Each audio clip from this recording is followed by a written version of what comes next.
സർവത്ര ഗോവിന്ദനാമസങ്കീർത്തനം ഗോവിന്ദ ഗോവിന്ദ. ഓം നമോ നാരായണായ ഓം നമോ നാരായണായ ഓം നമോ നാരായണായ ഓം നമോ നാരായണായ ഓം നമോ നാരായണായ ഓം നമോ നാരായണായ ഓം നമോ നാരായണായ ഓം നമോ നാരായണായ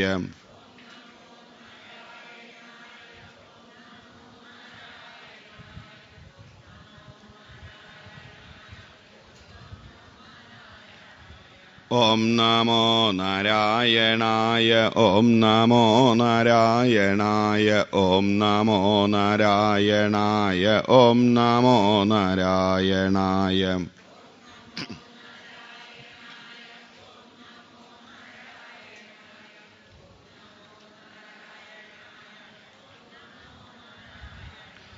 ഓം നമോ നാരായണായ ഓം നമോ നാരായണായ ഓം നമോ നാരായണായ ഓം നമോ നാരായണായ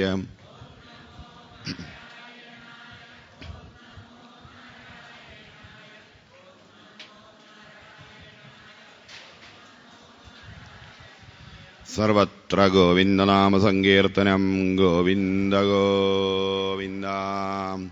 പീതാംബരം കരവിരാജിതചക്രശംഖകൗമോദഗീ സരസിജം കരുണാസമുദ്രം രാധാസഹായമതിസുന്ദരമന്ദഹാസം വാതാലയേശമനിശം ഹൃദി ഭാവയാമി. മൂകം കരോതി വാചാലം പങ്കും ലംഘയതേ ഗിരിം യൽകൃപാദമഹം വന്ദേ സദ്ഗുരും തം നമാമി. വന്ദേ നന്ദവ്രജസ്ത്രീണാം പാദരേണുമഭീഷ്ണശകം യാസാം ഹരികഥോൽഗീതം പുനാദിഭുവനത്രയം. കോമളം കൂജയൻ വേണും ശ്യാമളോയം കുമാരകം വേദവേദ്യം പരം ബ്രഹ്മ ഭാസതാം പുരതോ മമാം. സർവത്ര ഗോവിന്ദനാമസങ്കീർത്തനം ഗോവിന്ദ ഗോവിന്ദ. ശ്രീമദ് ഭാഗവത തത്വസമീക്ഷാ സത്രത്തിൽ ഇനി ചിന്തിക്കേണ്ടുന്നതായ ഭാഗം ശ്രീമദ് ഭാഗവതം ഷഷ്ഠസ്കന്ധത്തിലെ ആദ്യത്തെ പ്രകരണമായ അജാമിളമോക്ഷമാണ്. അനന്തപാരാവാരങ്ങളൊക്കെ പരന്നു കിടക്കുന്നതായ ഭാരതീയ സംസ്കൃതിയുടെ ആകത്തുകയായി അന്തസത്തയായി വ്യാസഭഗവാൻ അരുളി ചെയ്തതായ പരമഹംസ സംഹിതയായ ശ്രീമദ് ഭാഗവതം സർഗവിസർഗാദി ആശ്രയപര്യന്തമുള്ളതായ ദശവിധ ലക്ഷണയുക്തമായിട്ട് അവിടുന്ന് അരുളി ചെയ്തിരിക്കുന്നു. എന്തുകൊണ്ട്? കലികാലത്തെ സ്വാധ്യായ ഗ്രന്ഥമാണ് ശ്രീമദ് ഭാഗവതം. കലികാലത്ത് ഭൗതിക ചേതസ്സുകളായി സ്ഥൂലചിത്തന്മാരായി യഥാകർമ്മ യഥാരുചി അവനവന്റെ കർമ്മത്തിനും രുചിക്കും അനുസരിച്ച്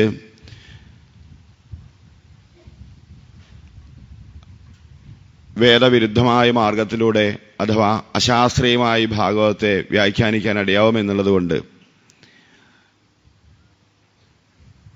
പരമാചാര്യ വ്യാസഭഗവാൻ ഓരോ സ്കന്ധത്തിനും ഓരോ ലക്ഷണം പറഞ്ഞങ്ങ് നിർദ്ദേശിച്ചിരിക്കുകയാണ്. അദ്വൈത വേദാന്തത്തിൽ അരക്കെട്ടുറപ്പിച്ചതായ ആ പാരമ്പര്യത്തിൽ നിന്നും ഒരിക്കലും ഈ സംസ്കൃതി വ്യതിചലിച്ചു പോവാൻ ഇടയാവരുതെന്ന് നേരത്തെ കൂട്ടി കണ്ടറിഞ്ഞ് ഓരോ സ്കന്ധത്തിലും ഓരോ കഥകളെയും ഓരോ പ്രകരണ രൂപേണ അങ്ങ് അവതരിപ്പിച്ച് അതിൻ്റെ താല്പര്യത്തെ അതിൻ്റെ ലക്ഷണത്തിലൂടെ അങ്ങ് നിർദ്ദേശിച്ചിരിക്കുകയാണ്. ഓരോ സ്കന്ധത്തിലെ കഥകളും അതിൻ്റെ ലക്ഷണത്തിനനുസരിച്ച് വേണം അതിൻ്റെ താല്പര്യത്തെ നിശ്ചയിക്കാനേ കൊണ്ട്.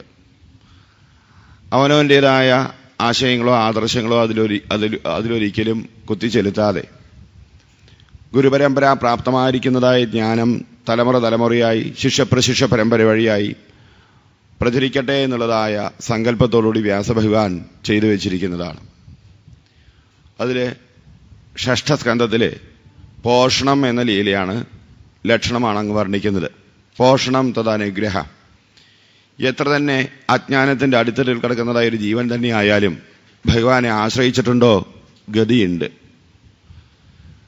ഒരു നിത്യപാപി അഥവാ നിത്യനരകം എന്നുള്ളതായ സങ്കല്പം നമ്മളുടെ സനാതന ധർമ്മത്തിലില്ല. നിത്യപാപയെ കൊണ്ട് തെമ്മാടിക്കൊഴിയിൽ കൊണ്ടിരുത്തി അവനൊരിക്കലും മോചനമില്ലാത്തതായ പടിഞ്ഞാറൻകാട്ടിൻ്റെ പാരമ്പര്യമല്ല. അഭിജയൽ സുദുരാചാരം എത്ര തന്നെ ദുരാചാരിയായിരിക്കുന്നതായ ഒരാളായാലും നാളെ ക്രമാനുഗതമായി ഉയർന്നു വന്ന പരമപദത്തിലോട്ട് അയാൾക്ക് വഴിയുണ്ട്, ഗതിയുണ്ട് എന്ന് കാണിക്കുന്നതായ കഥകളാണ് പൂർവികന്മാർ നമ്മൾക്ക് പറഞ്ഞു തന്നിരിക്കുന്നത്. അതിന് മഹാഭാവിയായിരിക്കുന്നതായ അജാമിളൻ ഭഗവത്പദത്തെ പ്രാപിച്ചതായ കഥയെ ഉദാഹരണമായിട്ടങ്ങ് ഉപദേശിക്കുകയാണ്. പഞ്ചമസ്കന്ധത്തിൻ്റെ അവസാനത്തിങ്കൽ നാനാവിധ നരകയാതനകളെ അങ്ങ് വർണ്ണിച്ചതായ സമയത്ത് പരിശുദ്ധ മഹാരാജാവും ഭക്തന്മാരും സൽഗുരുപാദങ്ങളിൽ പ്രണമിച്ചുകൊണ്ടങ്ങ് പ്രാർത്ഥിക്കുകയാണ്. ഓരോ ജീവന്മാരും അവനവൻ ചെയ്തതായ പാപകർമ്മത്തിൻ്റെ ഫലമായി ഈ നരകയാതന അനുഭവിക്കേണ്ടി വരും എന്ന് പറയുകയാണെങ്കിൽ പാപം ചെയ്യാത്തവരായിട്ട് ആരാണുള്ളത്? അഗ്നിയിൽ പുകയെന്ന പോലെ കർമ്മത്തിൽ പാപമുണ്ട്. കർമ്മം പഴിച്ചാൽ, പാപം പറ്റിയാൽ ഈ കൊടും യാതനകൾ, നരകയാതനകളാണ് ശിക്ഷയെങ്കിൽ ചെയ്ത പാപങ്ങളെ കണക്ക് കൂട്ടി നോക്കിക്കഴിഞ്ഞാൽ 28 നരകത്തിലും പെർമനന്റ് സീറ്റ് ബുക്ക് ചെയ്യേണ്ടി വരും. അത്രയും പാപകർമ്മങ്ങളാ ഓരോ ജീവന്മാരും ചെയ്ത് കാണുക. ഈ നരകത്തിൽ നിന്നും മോചനം നേടാൻ എന്തെങ്കിലും ഒരു മാർഗം ഉണ്ടെങ്കിൽ അതവിടുന്ന് ഉപദേശിക്കണമേ. ഈ നരകം കാണാതെ സ്വർഗത്തിലോട്ട് പോകാൻ എന്താ മാർഗം, അതവിടുന്ന് വ്യക്തമാക്കണമേ എന്ന് പ്രാർത്ഥിക്കുകയാണ്. അന്നേരം ശ്രീ ശുമഹർഷി അരുളിയും പരിശുദ്ധയും പാപകർമ്മങ്ങൾ ചെയ്തവൻ നരകത്തിൽ പോവാതെ വയ്യ. തെറ്റ് ചെയ്തവൻ അതാരായാലും ശിക്ഷിക്കപ്പെടണം. ആര് ചെയ്താലും തെറ്റ് തന്നെയാണ്, ആര് ചെയ്തില്ലെങ്കിലും ശരി തന്നെയാണ്. അവനവൻ ചെയ്തതായ പാപകർമ്മത്തിൻ്റെ ഫലം അവനവൻ തന്നെ അനുഭവിക്കണം. ഉപ്പ് തിന്നവൻ വെള്ളം കുടിക്കും. താൻ നിരന്തരം ചെയ്യുന്ന കർമ്മങ്ങൾ താൻ തന്നെ അനുഭവിച്ചിടുകന്നേ വരൂ. സനാതന ധർമ്മം നൽകുന്നതായ സന്ദേശം എന്താ? അവനവൻ്റെ തെറ്റിൻ്റെ ശിക്ഷ അവനവൻ തന്നെ അനുഭവിക്കണം. അതുകൊണ്ടാണ് പച്ച മലയാളത്തിലെ നാടൻ ഭാഷയിൽ നമ്മൾ പറയാറുണ്ടല്ലോ, കൊന്നാൽ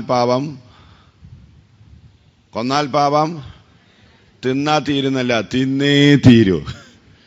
കൊന്നതിൻ്റെ പാപം അനുഭവിച്ചേ പോകൂ. ഏതെങ്കിലും ഒരു ജീവിയെ പിടിച്ച് കൊന്ന് അതിനെങ്ങ് അകത്താക്കി കഴിഞ്ഞാൽ ആ പാപം തീർന്നു എന്നുള്ളതായ കണക്ക് തീർക്കൽ പരിപാടിയല്ല. ചെയ്തതിൻ്റെ കർമ്മത്തിൻ്റെ ഫലം അനുഭവിച്ചേ പോകുക. അനുഭവിക്കാതെ പാപം തിന്നാതെ പോവില്ല, കർമ്മഫലം അനുഭവിക്കാതെ പോവില്ല. എന്നാൽ ഈ നരകത്തിൽ നിന്ന് മോചനം നേടാൻ എന്താണ് ഒരു മാർഗം എന്നാണെങ്കിൽ, നിത്യേനെ കിടക്കാൻ പോകുന്ന സമയത്ത് ഒരു പേപ്പറും പേനയൊക്കെ എടുത്ത് ചെയ്തതായ പാപങ്ങളുടെ കണക്കെല്ലാം അങ്ങ് എഴുതി വയ്ക്കുക. അതിൽ വലിയ പാപങ്ങൾ എത്ര, ചെറിയ പാപങ്ങൾ എത്രയും നോക്കിയിട്ട് ആ വലിയ പാപങ്ങൾക്ക് അനുസരിച്ചുള്ളതായ പ്രായശ്ചിത്ത കർമ്മങ്ങളെ, ഇതിൽ ചെറിയ പാപങ്ങൾക്ക് അനുസരിച്ചുള്ളതായ ചെറിയ പ്രായശ്ചിത്ത കർമ്മങ്ങളെ നിത്യേന ചെയ്തു കഴിഞ്ഞാൽ ഈ നരകത്തിൽ നിന്ന് രക്ഷപ്പെടാൻ സാധ്യതയുണ്ട് എന്ന് പരിശുദ്ധ മഹാരാജോ പ്രാർത്ഥിക്കണം. ശ്രീ ബ്രഹ്മർഷയെ അതും സാധ്യമല്ല. രാവിലെ തൊട്ട് വൈകുന്നേരം വരെ പാപം ചെയ്യുക, വൈകുന്നേരം കഴിഞ്ഞാൽ അങ്ങ് പ്രായശ്ചിത്തം ചെയ്യുക, പിറ്റേ ദിവസം രാവിലെ വീണ്ടും പാപം ചെയ്യുക. ആനയെ കുളിപ്പിച്ച് കൊട്ടിൽ കെട്ടുന്ന പോലെയല്ലേ ആ പ്രായശ്ചിത്തം കൊണ്ട് എന്ത് പ്രയോജനം? ഒരിക്കലും നരകത്തിൽ പോവാതിരിക്കാനുള്ള മാർഗം അവിടുന്ന് കൽപ്പിക്കണമേ എന്ന് ശ്രീ ശുമഹർഷി അരുളി. നരകത്തിൽ പോവേണ്ടി വരുന്നത് പാപം ചെയ്യുന്നതിൻ്റെ ഫലമായിട്ട്, പാപം ചെയ്യുന്നത് അജ്ഞാനം കൊണ്ട്. അപ്പം നരകത്തിൽ പോവാതിരിക്കണമെങ്കിൽ പാപം ചെയ്യാതിരിക്കണമെങ്കിൽ അജ്ഞാനം നശിക്കണം. അജ്ഞാനം നശിക്കാൻ ജ്ഞാനം പ്രകാശിക്കണം. അതുകൊണ്ട് യഥാർത്ഥമായിട്ടുള്ള പ്രായശ്ചിത്തം വിമർശനം, ജ്ഞാനമാണ് യഥാർത്ഥമായ പ്രായശ്ചിത്തം. തന്നിൽ താനായി വിളങ്ങുന്നതായ ആ ആത്മസ്വരൂപത്തെ സ്വാനുഭവമാക്കി തീർക്കുന്നതിന് വേണ്ടി തപസാ ബ്രഹ്മചര്യേണ ശമേന ജതമേന ജ ത്യാഗേന സത്യശൗചാഭ്യാം യമേന നിയമേന ജ. ശമതമാദികളെ കൊണ്ടും ത്യാഗം, സത്യം മുതലായിരിക്കുന്നതായ സാധനാനുഷ്ഠാനങ്ങളെല്ലാം ശീലിക്കുന്നത് കൊണ്ടും ക്രമാനുഗതമായിട്ട് ഈ അജ്ഞാനവാസനകളെല്ലാം ജയിച്ച് തന്നിൽ താനായി വിളങ്ങുന്നതായ സ്വസ്വരൂപബോധത്തെ അങ്ങ് ബോധിക്കാനെ കൊണ്ട് സാധിക്കും. ആ അറിവിനാൽ ജീവിതത്തെ പൂർണ്ണമാക്കാനെ കൊണ്ട് സാധിക്കും. അന്നേരം പരിശുദ്ധ മഹാരാജോ പ്രാർത്ഥിക്കണം. ശ്രീ ശുമഹർഷയെ അതും സാധ്യമല്ല. കാറ്റത്തട്ട പഞ്ഞിയെ പോലെ പാറിക്കളിച്ചുകൊണ്ടിരിക്കുന്ന മനസ്സോടുകൂടിയിരിക്കുന്നതായ ചഞ്ചലയുക്തന്മാരായ സാധാരണക്കാരനായ ഒരു ജീവനെ സംബന്ധിച്ചിടത്തോളം ഈ യമനിയമാദികളും ത്യാഗ ശൗചാദികളെല്ലാം അങ്ങ് ശീലിക്കണം എന്ന് പറയുകയാണെങ്കിൽ കഠിനോ എന്നുള്ള നിലയ്ക്ക് അത് കൂടുതൽ കായക്ലേശത്തെയും ശാരീരികമായും മാനസികമായും എല്ലാം ക്ലേശത്തെ ഉളവാക്കുന്നതാണ്. ഏവർക്കും ഒരുപോലെ അനുഷ്ഠിക്കാൻ പറ്റുന്ന അക്ലിഷ്ട സുന്ദരമായ രാജമാർഗമേതോ അതിനെവിടെ നിന്ന് അരുളി ചെയ്യണമേ എന്ന് പ്രാർത്ഥിക്കുക. ഇതിന് ശ്രീ ശുമഹർഷി അരുളി ഉപപരിഷത്തെ പറഞ്ഞുതരാം. കേജിൽ കേവലയാ ഭക്തിയാം വാസുദേവപരായണാഃ അകം ധുന്വന്തികാസ്നേന നിഹാരമിവ ഭാസ്കരഃ. എത്ര തന്നെ പാപപങ്കിലമായ ജീവിതം നയിക്കുന്ന ഒരാൾ തന്നെയായാലും ഭക്തിയോടുകൂടി സർവേശ്വരനായി ഗുരുവായൂരപ്പന്റെ തിരുനാമത്തെ ഒന്ന് കീർത്തിച്ചു കഴിഞ്ഞാൽ, നാരായണ എന്ന് കീർത്തിച്ചു കഴിഞ്ഞാൽ സർവപാപങ്ങൾക്കും പ്രായശ്ചിത്തമായി പിന്നീട് ഒരിക്കലും നരകത്തെ കാണേണ്ടതായിട്ട് വരില്ല. സകല പാപങ്ങൾക്കും പ്രായശ്ചിത്തമായി സർവശാസ്ത്രങ്ങളും സമുദ്ഘോഷിക്കുന്നതായ ഏക നരകമോചന മാർഗം ഭഗവത് നാമ സങ്കീർത്തനം ഒന്ന് മാത്രമാണ്. അത് വ്യക്തമാക്കുന്ന ഒരു ഇതിഹാസത്തെ പറഞ്ഞുതരാം പരിഷത്തെ. പണ്ട് കാന്യകുബ്ജം എന്നു പേരായ പുരത്തില് അജാമളൻ എന്നു പേരായ ഒരു ബ്രാഹ്മണരുണ്ടായിരുന്നു. വൃദ്ധരായ അമ്മയച്ചന്മാരെല്ലാം ശുശ്രൂഷിച്ചുകൊണ്ട് വൈദിക നിഷ്ഠയിൽ കാലം കഴിച്ചിരുന്നതായ ആ ബ്രാഹ്മണൻ അജാമളൻ ഒരിക്കൽ ഹോമത്തിന് വേണ്ടതായ ചമരയെല്ലാം ശേഖരിക്കുന്നതിന് വേണ്ടി കാട്ടിലോട്ട് പോയ സമയത്ത് കുടിച്ചു കൂത്താടി കഴിയുന്ന കൊലടയെ കാണാനിടയായി. ആ കൊലടയിൽ മനം മയങ്ങി മതിമറന്ന് മദ്യപിച്ച് മദിരാക്ഷിയോടൊപ്പം കാലം കഴിച്ചു കൂട്ടുകയാണ്. വൃദ്ധരായ അമ്മയച്ഛന്മാരെല്ലാം മറന്നു. ബ്രാഹ്മണ വൃത്തിയെല്ലാം വെടിഞ്ഞ് കാട്ടിൽ കാട്ടാളന്മാരെ പോലെ കഴിഞ്ഞതായ ആ അജാമളന് 88-ാമത്തെ വയസ്സിൽ 10ാമത്തെ ഒരു പുത്രൻ ജനിക്കുകയാണ്. എന്തോ ഒരു മുഞ്ചന്മാർജിത സുഹൃതാതിരേകത്താൽ ആ 10ാമത്തെ പുത്രനെ നാരായണൻ എന്ന് നാമകരണം ചെയ്യാനിടയായി. 10ാമത്തെ പുത്രനാണ്, അവസാനത്തെ പുത്രനാണ് ഈ നാരായണൻ എന്നുള്ളത് കൊണ്ട് ഈ അജാമളനാവട്ടെ എപ്പോൾ നോക്കിയാലും നാരായണ നാരായണ എന്ന് വിളിച്ചുകൊണ്ട് നാരായണ കഴിച്ചോ, നാരായണ കിടന്നോ, നാരായണൻ എവിടെ പോയി, നാരായണൻ എവിടെ വരൂ എന്ന് പറഞ്ഞ് 21,000 നാരായണ നാമത്തെ അങ്ങ് ജപിക്കാനിടയായി. അങ്ങനെയാണല്ലോ ഈ ഒടുവിലത്തെ കുട്ടികളോട് എപ്പോഴും വാത്സല്യം കൂടും അത്രേ. മൂത്ത പുത്രനെ ധർമ്മപുത്രൻ എന്ന് പറയും, ഒടുവിലത്തെ കുട്ടിയെ അരിമപുത്രൻ എന്ന് പറയും. ചില അമ്മമാരെന്താ പറയാ, ഇതെന്റെ അരിമ മകനാണേ, എന്റെ വയറ് കഴുകി വന്ന മകനാണ്. വയറ് കഴുകിയിട്ടാണ് അത്രേ വന്നത്, ഫിനോയിലിട്ട് കഴുകിയോ ഡെറ്റോളിട്ട് കഴുകിയോ സംശയം. എന്താ അതിലൂടെ കാണിക്കുന്നത്? ആ മാതൃവാത്സല്യത്തിന്റെ മഹത്വത്തെ കാണിക്കുക, ഒടുവിലത്തെ കുട്ടിയോടുള്ളതായ സ്നേഹവാത്സല്യങ്ങൾ. ഈ ഒടുവിലത്തെ കുട്ടിയോട് സ്നേഹവാത്സല്യം കൂടുതലായതുകൊണ്ട് എപ്പോ നോക്കിയാലും രാവും പകലും നാരായണ നാരായണ നാരായണ എന്ന് അറിയാതെ ആണെങ്കിൽ പോലും ആ അജാമളൻ അങ്ങ് കീർത്തിക്കാനിടയായി. ഈ അജാമളൻ ചെയ്തതായ പാപകർമ്മങ്ങളുടെ ഫലമായി അവസാനം അന്ത്യശൈലങ്ങ് കിടപ്പായി. അജാമളൻ ചെയ്ത പാപകർമ്മങ്ങളുടെ ഫലമായി അതിന് തക്കതായ ശിക്ഷയെ കൊടുക്കുന്നതിന് വേണ്ടി കാലഭടന്മാര് അജാമളന്റെ ആ അന്ത്യശയിക്ക് അടുത്തങ്ങ് എത്തുകയാണ്. അന്ത്യശയിൽ കിടക്കുന്നതായ അജാമളൻ ഈ കാലഭടന്മാരെ കണ്ടതായ സമയത്ത് ആകെ ഭയചകിതനായി. എങ്ങനെയാ ഈ കാലഭടന്മാര് വന്നത്? സഭാശകസ്ഥാൻ ത്രീൻ ദൃഷ്ട്വാ പുരുഷാൻ പ്രശദാരുണാൻ വക്രതുണ്ടാൻ ഊർധ്വരോംന ആത്മാനം നേതുമാകതാൻ.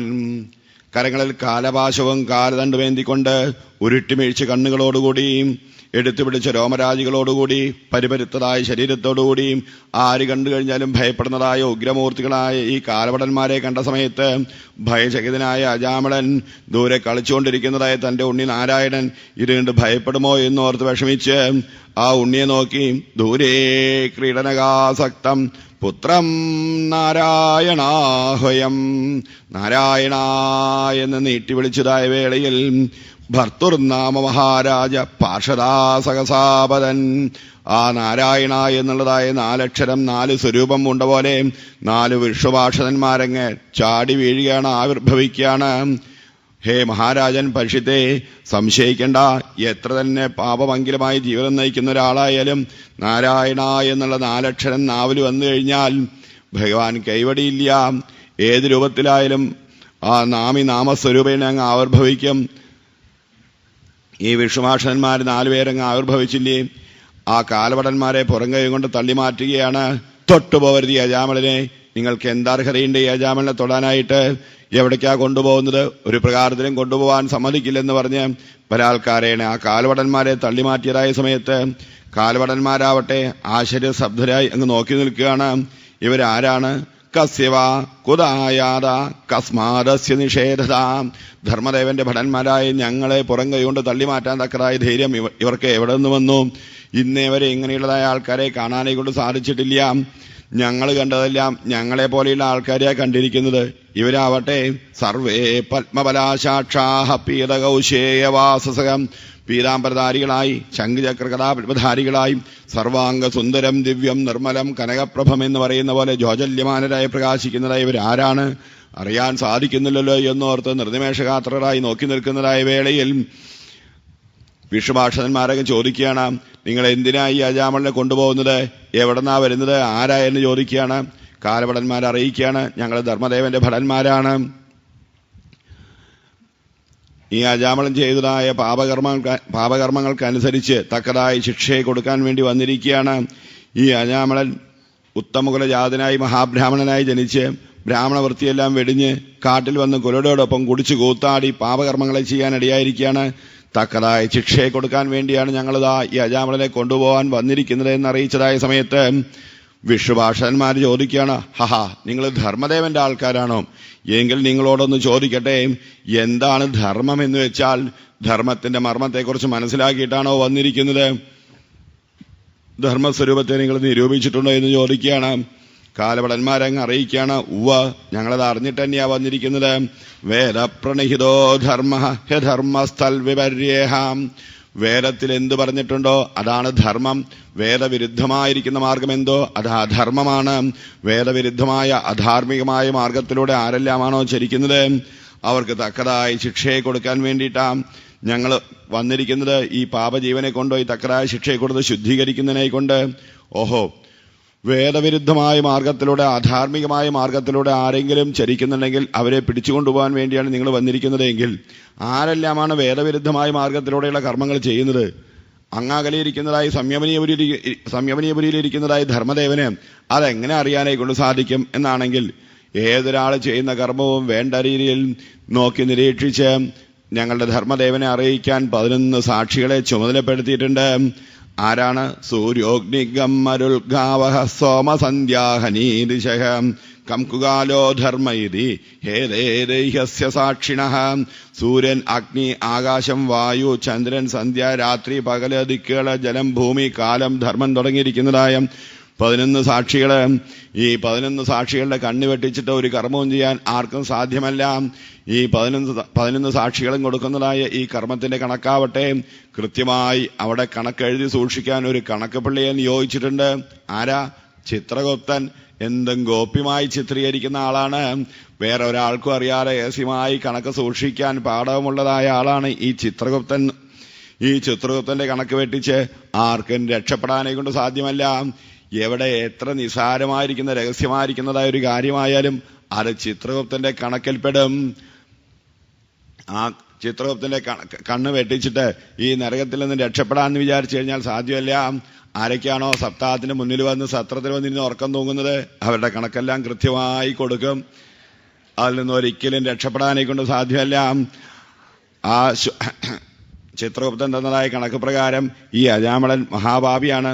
ഈ മഹാഭാവിയായിരിക്കുന്നതായ അജാമളനെ എന്തൊന്ന് ചെയ്താലാണോ ശുദ്ധമായി തീരാൻ തക്കതായ ശിക്ഷയെ കൊടുക്കാൻ വേണ്ടിയാണ് ഞങ്ങൾ കൊണ്ടുപോകാൻ വേണ്ടിയാണ് വന്നിരിക്കുന്നത് എന്ന് ആ കാലഭടന്മാരങ്ങ് അറിയിച്ചതായ വേളയില് വിശ്വാസന്മാരാവട്ടെ അങ്ങ് കൈതട്ടിച്ചിരിക്കുകയാണ്.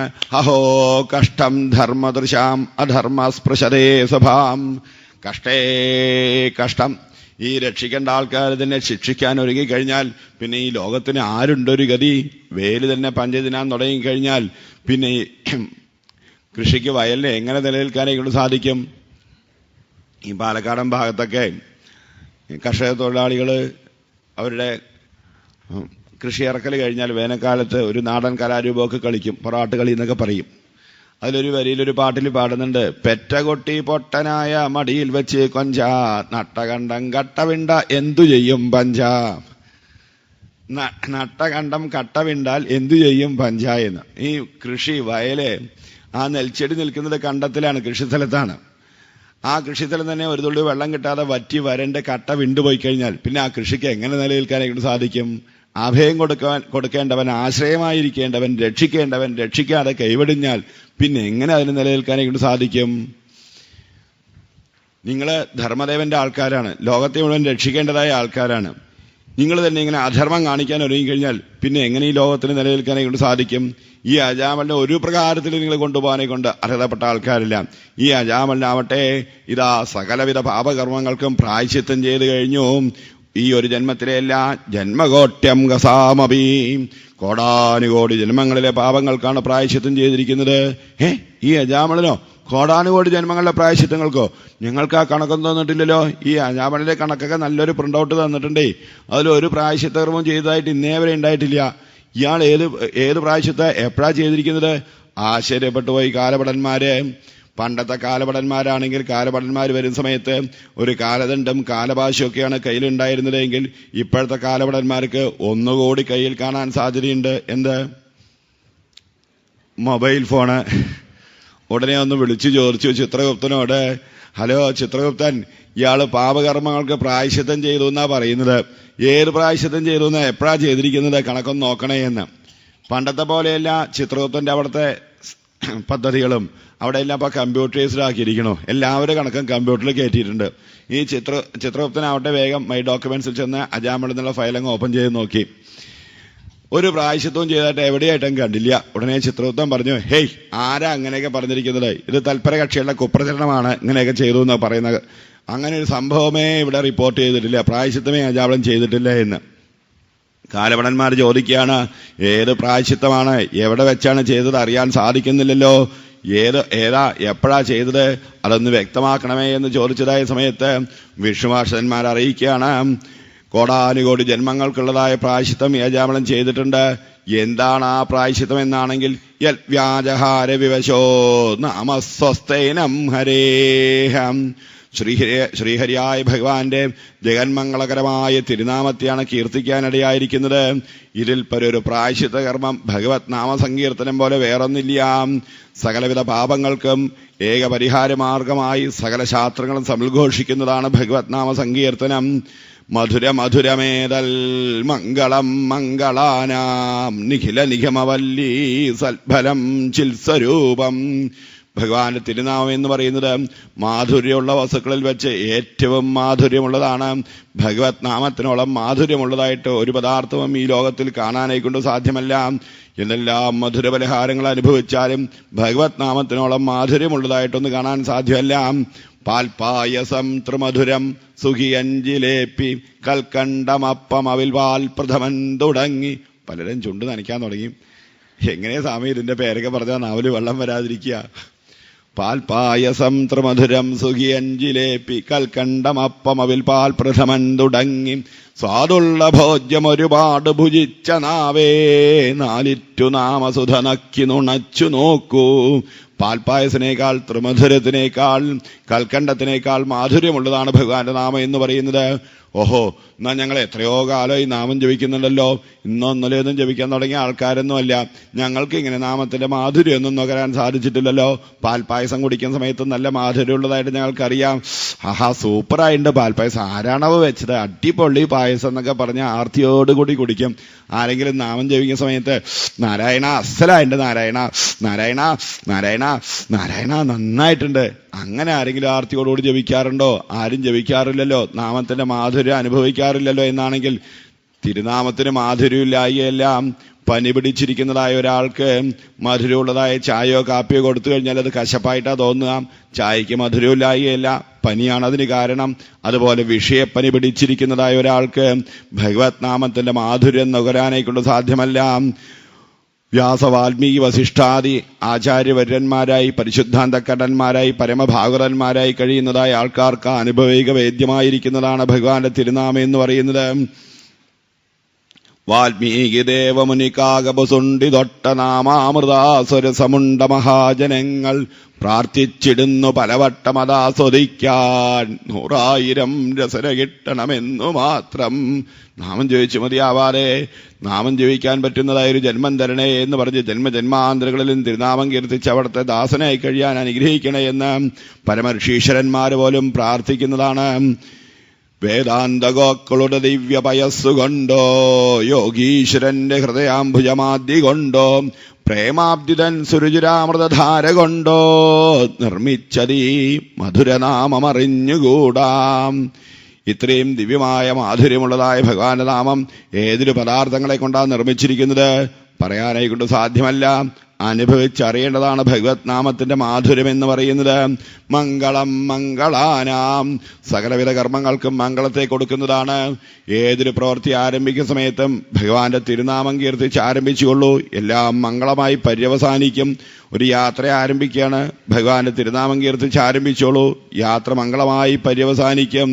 എന്തെല്ലാം കഷ്ടനഷ്ടങ്ങളും ക്ലേശങ്ങളും ദുഃഖങ്ങളും ദുരിതങ്ങളും ജീവിതത്തിൽ അനുഭവിക്കുന്നുണ്ടെങ്കിലും അതിനെല്ലാമുള്ള ഏക പരിഹാരമാർഗം ഭഗവത് നാമ സങ്കീർത്തനമാണ്. സർവരോഗോപശമനം സർവോപദ്രവനാശനം ശാന്തിദം സർവരിഷ്ടാനാം ഹരേർനാമാനുകീർത്തനം. കേവല ശാരീരിക രോഗങ്ങളെ മാത്രമല്ല, സംസാര രോഗത്തെ പോലും വേരോടുകൂടി നശിപ്പിക്കുന്നതാണ്. സർവ്വവിധ കഷ്ടങ്ങളും തീർക്കുന്നതാണ്. ഏഴ് ശനിയാണ്, കണ്ടക ശനിയാണ്, കാലം കഷ്ടകാലമാണ്. ഇനി എന്താ ചെയ്യാം? ഒരു മന്ത്രവാദിയുടെ പിന്നിലും പോയി കാശ് കളഞ്ഞ് കാലം കഴിക്കേണ്ട ആവശ്യമില്ല. ഭഗവാന്റെ തിരുനാമത്തെ കീർത്തിച്ചാൽ മതി. സർവ കഷ്ടകാലങ്ങളെയും വേരോടുകൂടി നശിപ്പിക്കുന്നതാണ്. താപത്രയോന്മൂലനം, ആദ്യമേ തന്നെ പ്രസ്താവിക്കുകയാണ്, താപത്രയങ്ങളെയും ഉന്മൂലനം ചെയ്യുന്നതാണ് ഭഗവത് നാമ സങ്കീർത്തനം എന്ന് പറയുന്നത്. ഇതിൽ പരം മംഗളകരമായിരിക്കുന്നൊരു മാർഗം വേറെയില്ല. സകല ചരാചരങ്ങൾക്കും ഒരുപോലെ പരിശുദ്ധിയെ പ്രദാനം ചെയ്യാൻ പ്രാപ്തമായിരിക്കുന്നതായ ഒരു മംഗളകർമ്മമാണ് ഭഗവത് നാമ സങ്കീർത്തനം. നിഖില നിഗമവല്ലീ സൽഭരം ചിൽസ്വരൂപം, സകല വേദങ്ങളുടെയും സത്തായ ഫലമാണ്, ചൈതന്യ സ്വരൂപമാണ്. സാധാരണ ലൗകിക ശബ്ദങ്ങളാവട്ടെ അത് ജഡമാണ്, പാഴ്വാക്കുകളാണ്. ഭഗവാന്റെ നാമാവട്ടെ ചൈതന്യ സ്വരൂപമാണ്, വാസ്തുശക്തിയുള്ളതാണ് ഭഗവാന്റെ തിരുനാമം എന്ന് പറയുന്നത്. അതും എങ്ങനെയാണ് ഈ അജാമളൻ കീർത്തിക്കാൻ ഇടയായിരിക്കുന്നത്? യൽ വ്യാജഹാര വിവശഹാം, വിവശനായിട്ട് പരവശനായിട്ട് മരണത്തെ മുന്നിൽ കണ്ടുകൊണ്ടാങ്ങ് ജപിക്കുന്നത്. സാധാരണ നിലയ്ക്ക് നമ്മളോട് നാമം ജപിക്കാൻ പറഞ്ഞു എന്ന് വിചാരിക്കാം, വേണ്ടത്ര ശ്രദ്ധയും വിശ്വാസവും ഒന്നും ഉണ്ടാവില്ല. ആർക്കെങ്ങാനും വേണ്ടി കടം കഴിക്കുന്ന പോലെയാവും, കൂലിക്ക് വേണ്ടി പണി തീർക്കുന്ന പോലെയാവും നാമം ജപിക്കുക എന്ന് പറയുന്നത്. ഈ പാലക്കാടൻ മുത്തശ്ശിമാരുടെയൊക്കെ ഒരു നാമജപത്തെക്കുറിച്ച് പറയാറുണ്ടേ. പാലക്കാടൻ മുത്തശ്ശിമാർ എങ്ങനെയാ അത്രയും നാമം ചോദിക്കാം? പാലക്കാടല്ല, തൃശ്ശൂരും ഉണ്ടാവും. നമ്മൾ കൂടുതലും കണ്ടിരിക്കുന്നത് പാലക്കാടാ. ഈ പാലക്കാടൻ മുത്തശ്ശിമാർ സന്ധ്യാസമയമായി കഴിഞ്ഞാൽ വീട്ടിന്റെ മുന്നിൽ വന്ന് കാലും നീട്ടി വെച്ച് ആ കാലൊക്കെ ഒഴിഞ്ഞുകൊണ്ട് നാരായണ നാരായണ നാരായണ നാരായണ, ആ പിന്നാലത്തെ വാതിലടച്ചോ നോക്കുക, നാരായണ നാരായണ. പുറത്തോട്ട് പോയ പിള്ളേര് വന്നിട്ടേ ഇല്ല, ഇങ്ങനെ തന്നെയാ, എന്താ ചെയ്യാ, നാരായണ നാരായണ നാരായണ നാരായണ. ആ മോഹൻലാലിന്റെ സിനിമ കഴിഞ്ഞോ? എത്ര മണിക്കാ? നാരായണ നാരായണ നാരായണ. ആ അടുപ്പത്തിട്ടിരിക്കുന്നത് മീൻ കരിഞ്ഞു പോയി എന്നാ തോന്നണോ, ഒന്ന് ഇളക്കി വിട, നാരായണ നാരായണ നാരായണ നാരായണ. ഇങ്ങനെ 100 കാര്യങ്ങൾ പറയുന്നതിനിടയ്ക്ക് കുറച്ച് നാമം ചോദിക്കും. വേണ്ടത്ര ശ്രദ്ധയും ഭക്തിയും ഒന്നും ഉണ്ടാവില്ല. നേരെ മറിച്ച് നമ്മളൊരു ബസ്സിൽ പോകുന്ന സമയത്ത് ഒരു ആക്സിഡന്റ് ആയി എന്ന് വിചാരിക്കുക, എൻ്റെ ഗുരുവായൂരപ്പാന്നങ്ങ് ഉള്ളിൽ തട്ടി വിളിക്കുക, എവിടെന്നാ ആ നാമം മുഴങ്ങുന്നതെന്ന് പറയാനിക്കൊണ്ട് വയ്യ. എപ്പോഴും ആപത്തു ഭക്തിക്കുതകീടുമെങ്കിൽ, ആപത്ത് ഭക്തിക്ക് സഹായമായി തീരുക. ആപത്ത് വരുമ്പോഴാ ആത്മാർത്ഥമായിട്ടങ്ങ് ആശ്രയിക്കാൻ ഇടയായി തീരുക. സുഖ സൗകര്യങ്ങൾ വർദ്ധിക്കും തോറും ഭഗവാനെ മറക്കാൻ അങ്ങ് ഇടയായി തീരും. ഈ അജാമളനാവട്ടെ ആപത്തിന് മുന്നിൽ കണ്ടുകൊണ്ടാ ആത്മാർത്ഥമായിട്ടങ്ങ് വിളിച്ചിരിക്കുന്നത്. അതും എങ്ങനെ? യഥാ നാരായണായേതി ജഗാദ ചതുരക്ഷരം, നാരായണ എന്നുള്ളതായ 4 അക്ഷരവും ഇതാ ജപിക്കാനിടയായിരിക്കുന്നു. സ്വതേ നാരായണ എന്ന് പേരിട്ടാലും ആൾക്കാർ നാരായണ എന്ന് വിളിക്കില്ല, ചുരുക്ക പേര് വിളിക്കും. എന്ത് വിളിക്കും? നാണോ, അതൊക്കെ നല്ല ശീലമുണ്ടേ. ശങ്കരെന്ന് പേരിട്ടാലും ശങ്കരെന്ന് വിളിക്കില്ല, ശങ്കു. പാർവതി എന്ന് പേരിട്ടാലും പാർവതി എന്ന് വിളിക്കില്ല, പാറു. അതൊക്കെ മലയാളികളുടെ സ്ഥിര സ്വഭാവ, മാറ്റിയാൽ മാറാത്ത സ്വഭാവ.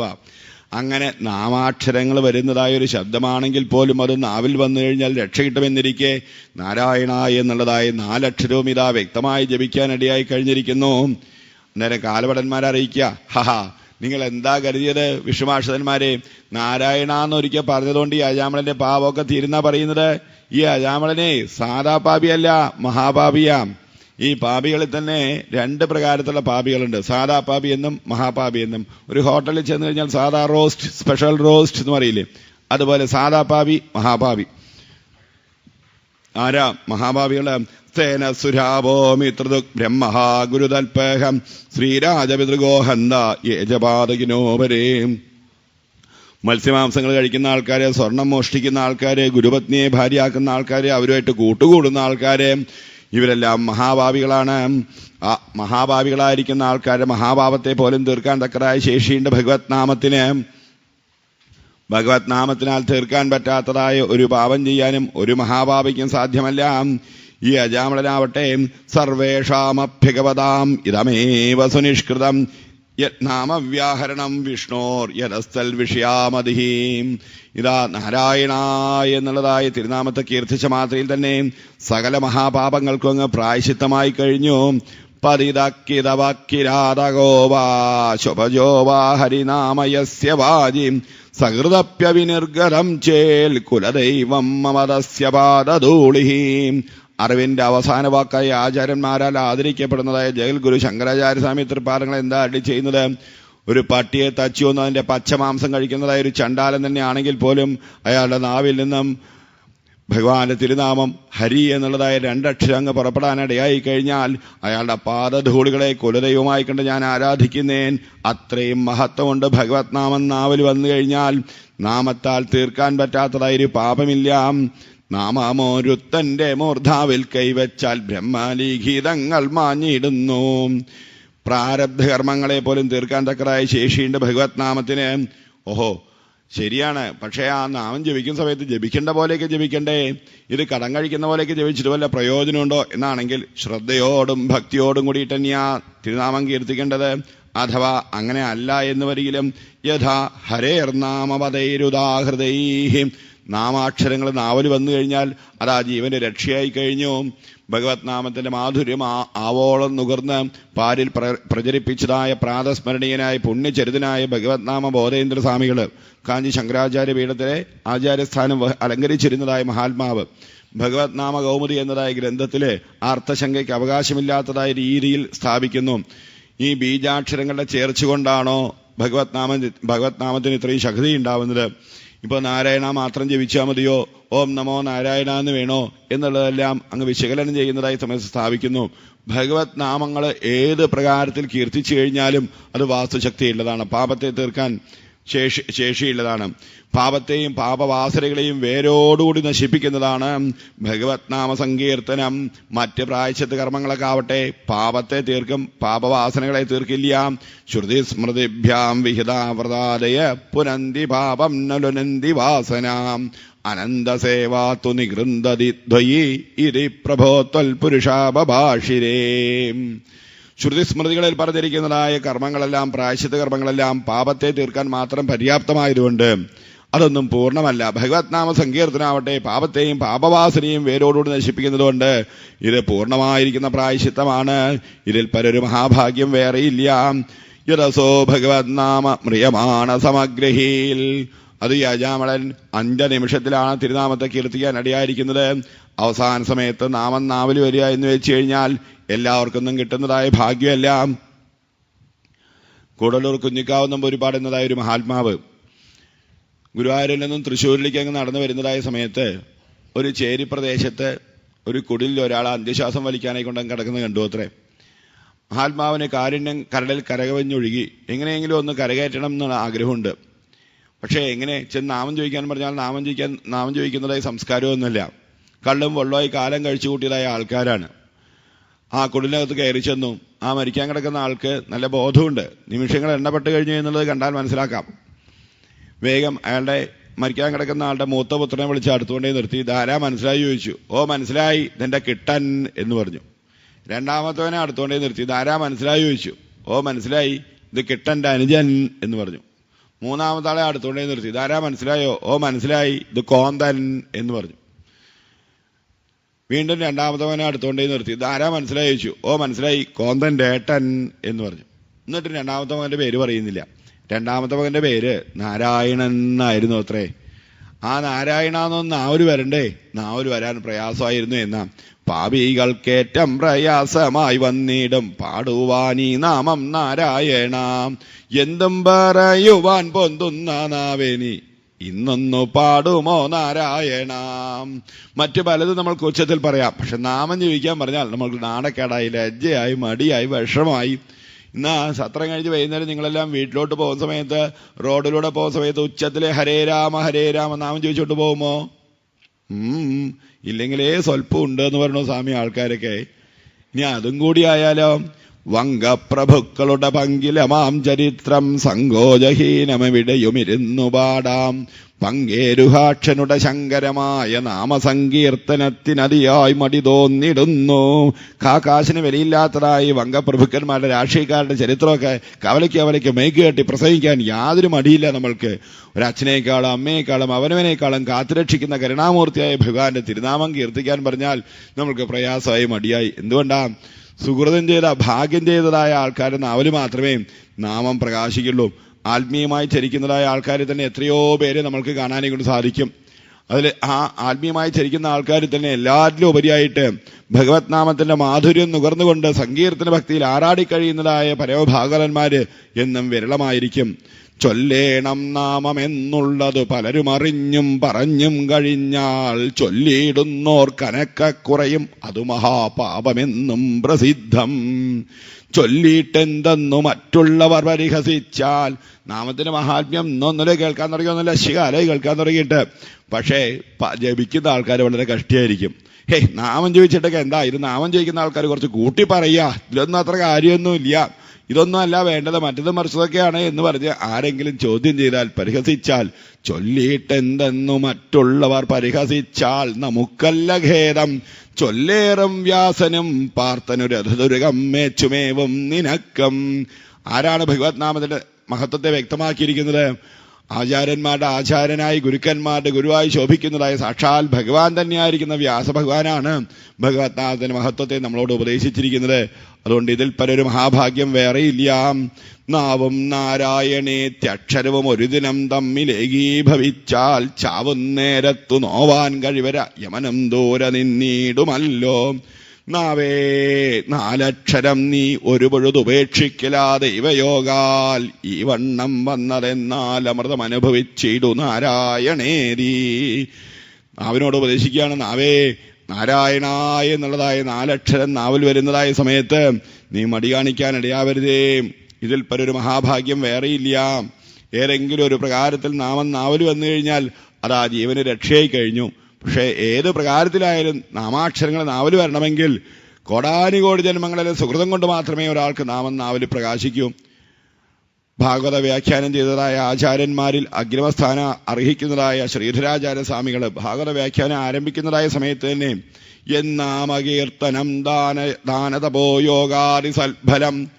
യാതൊരു നാമസങ്കീർത്തനം എന്നുള്ളത് അനവധി ജന്മങ്ങളിലെ ദാനം കൊണ്ട്, യോഗം കൊണ്ട്, യാഗം കൊണ്ടും ഉണ്ടായിരിക്കുന്നതായ സുഹൃതങ്ങളുടെ ഫലമായിട്ടാ ഒരാൾക്ക് നേടാനേ കൊണ്ട് സാധിക്കുക എന്നുള്ളതാണ്. ഒന്നും അറിയാത്തവർക്കോ ഒന്നിനും കൊള്ളാത്തവർക്കോ ഉള്ളതല്ല ഈ തിരുനാമ സങ്കീർത്തനം എന്ന് പറയുന്നത്. പരമഹംസന്മാരാൽ പോലും പ്രകീർത്തിക്കപ്പെടുന്നതാണ് ഈ ഭഗവാന്റെ തിരുനാമ കീർത്തനം എന്ന് പറയുന്നത്. ഇത് കേട്ട സമയത്ത് കാൽഭടന്മാരെ അറിയിക്കുക, വിശ്വാസന്മാരെ നിങ്ങൾക്ക് തെറ്റുപറ്റിപ്പോയി. നിങ്ങൾ എന്താ കരുതിയത്? നിങ്ങളുടെ വൈകുണ്ഠനാരായണനെ വിളിച്ചതുകൊണ്ടാണ് നിങ്ങൾ ഇവിടെ വന്നിരിക്കുന്നപ്പോ. വൈകുണ്ഠനാരായണനൊന്നല്ല ഈ അജാമളം വിളിച്ചത്. ഈ അജാമളം വിളിച്ചതേ വേശ്യാനാരായണനെ സ്വന്തം മകനെയാ. ആള് മാറിപ്പോയിട്ടാണ് നിങ്ങളിവിടെ വന്നിരിക്കുന്നത്. എന്ത് കണ്ടിട്ടാണ് നിങ്ങൾ ഇവിടെ വന്ന് പ്രസംഗിക്കുന്നത് എന്നാണെങ്കിൽ ആരെ സങ്കല്പിച്ചുകൊണ്ടായിക്കൊള്ളട്ടെ, ഏത് പ്രകാരത്തിലായിക്കൊള്ളട്ടെ, ഭഗവാന്റെ നാമം നാവല് വന്നു കഴിഞ്ഞോ അതാ ജീവന് രക്ഷയായി. സാങ്കേത്യം പാരികാസ്യം വാ സ്തോഭം ഹേളനമേവ വാം വൈകുണ്ഠ നാമഗ്രഹണം അശേഷാഘരം വിദുഹൂം.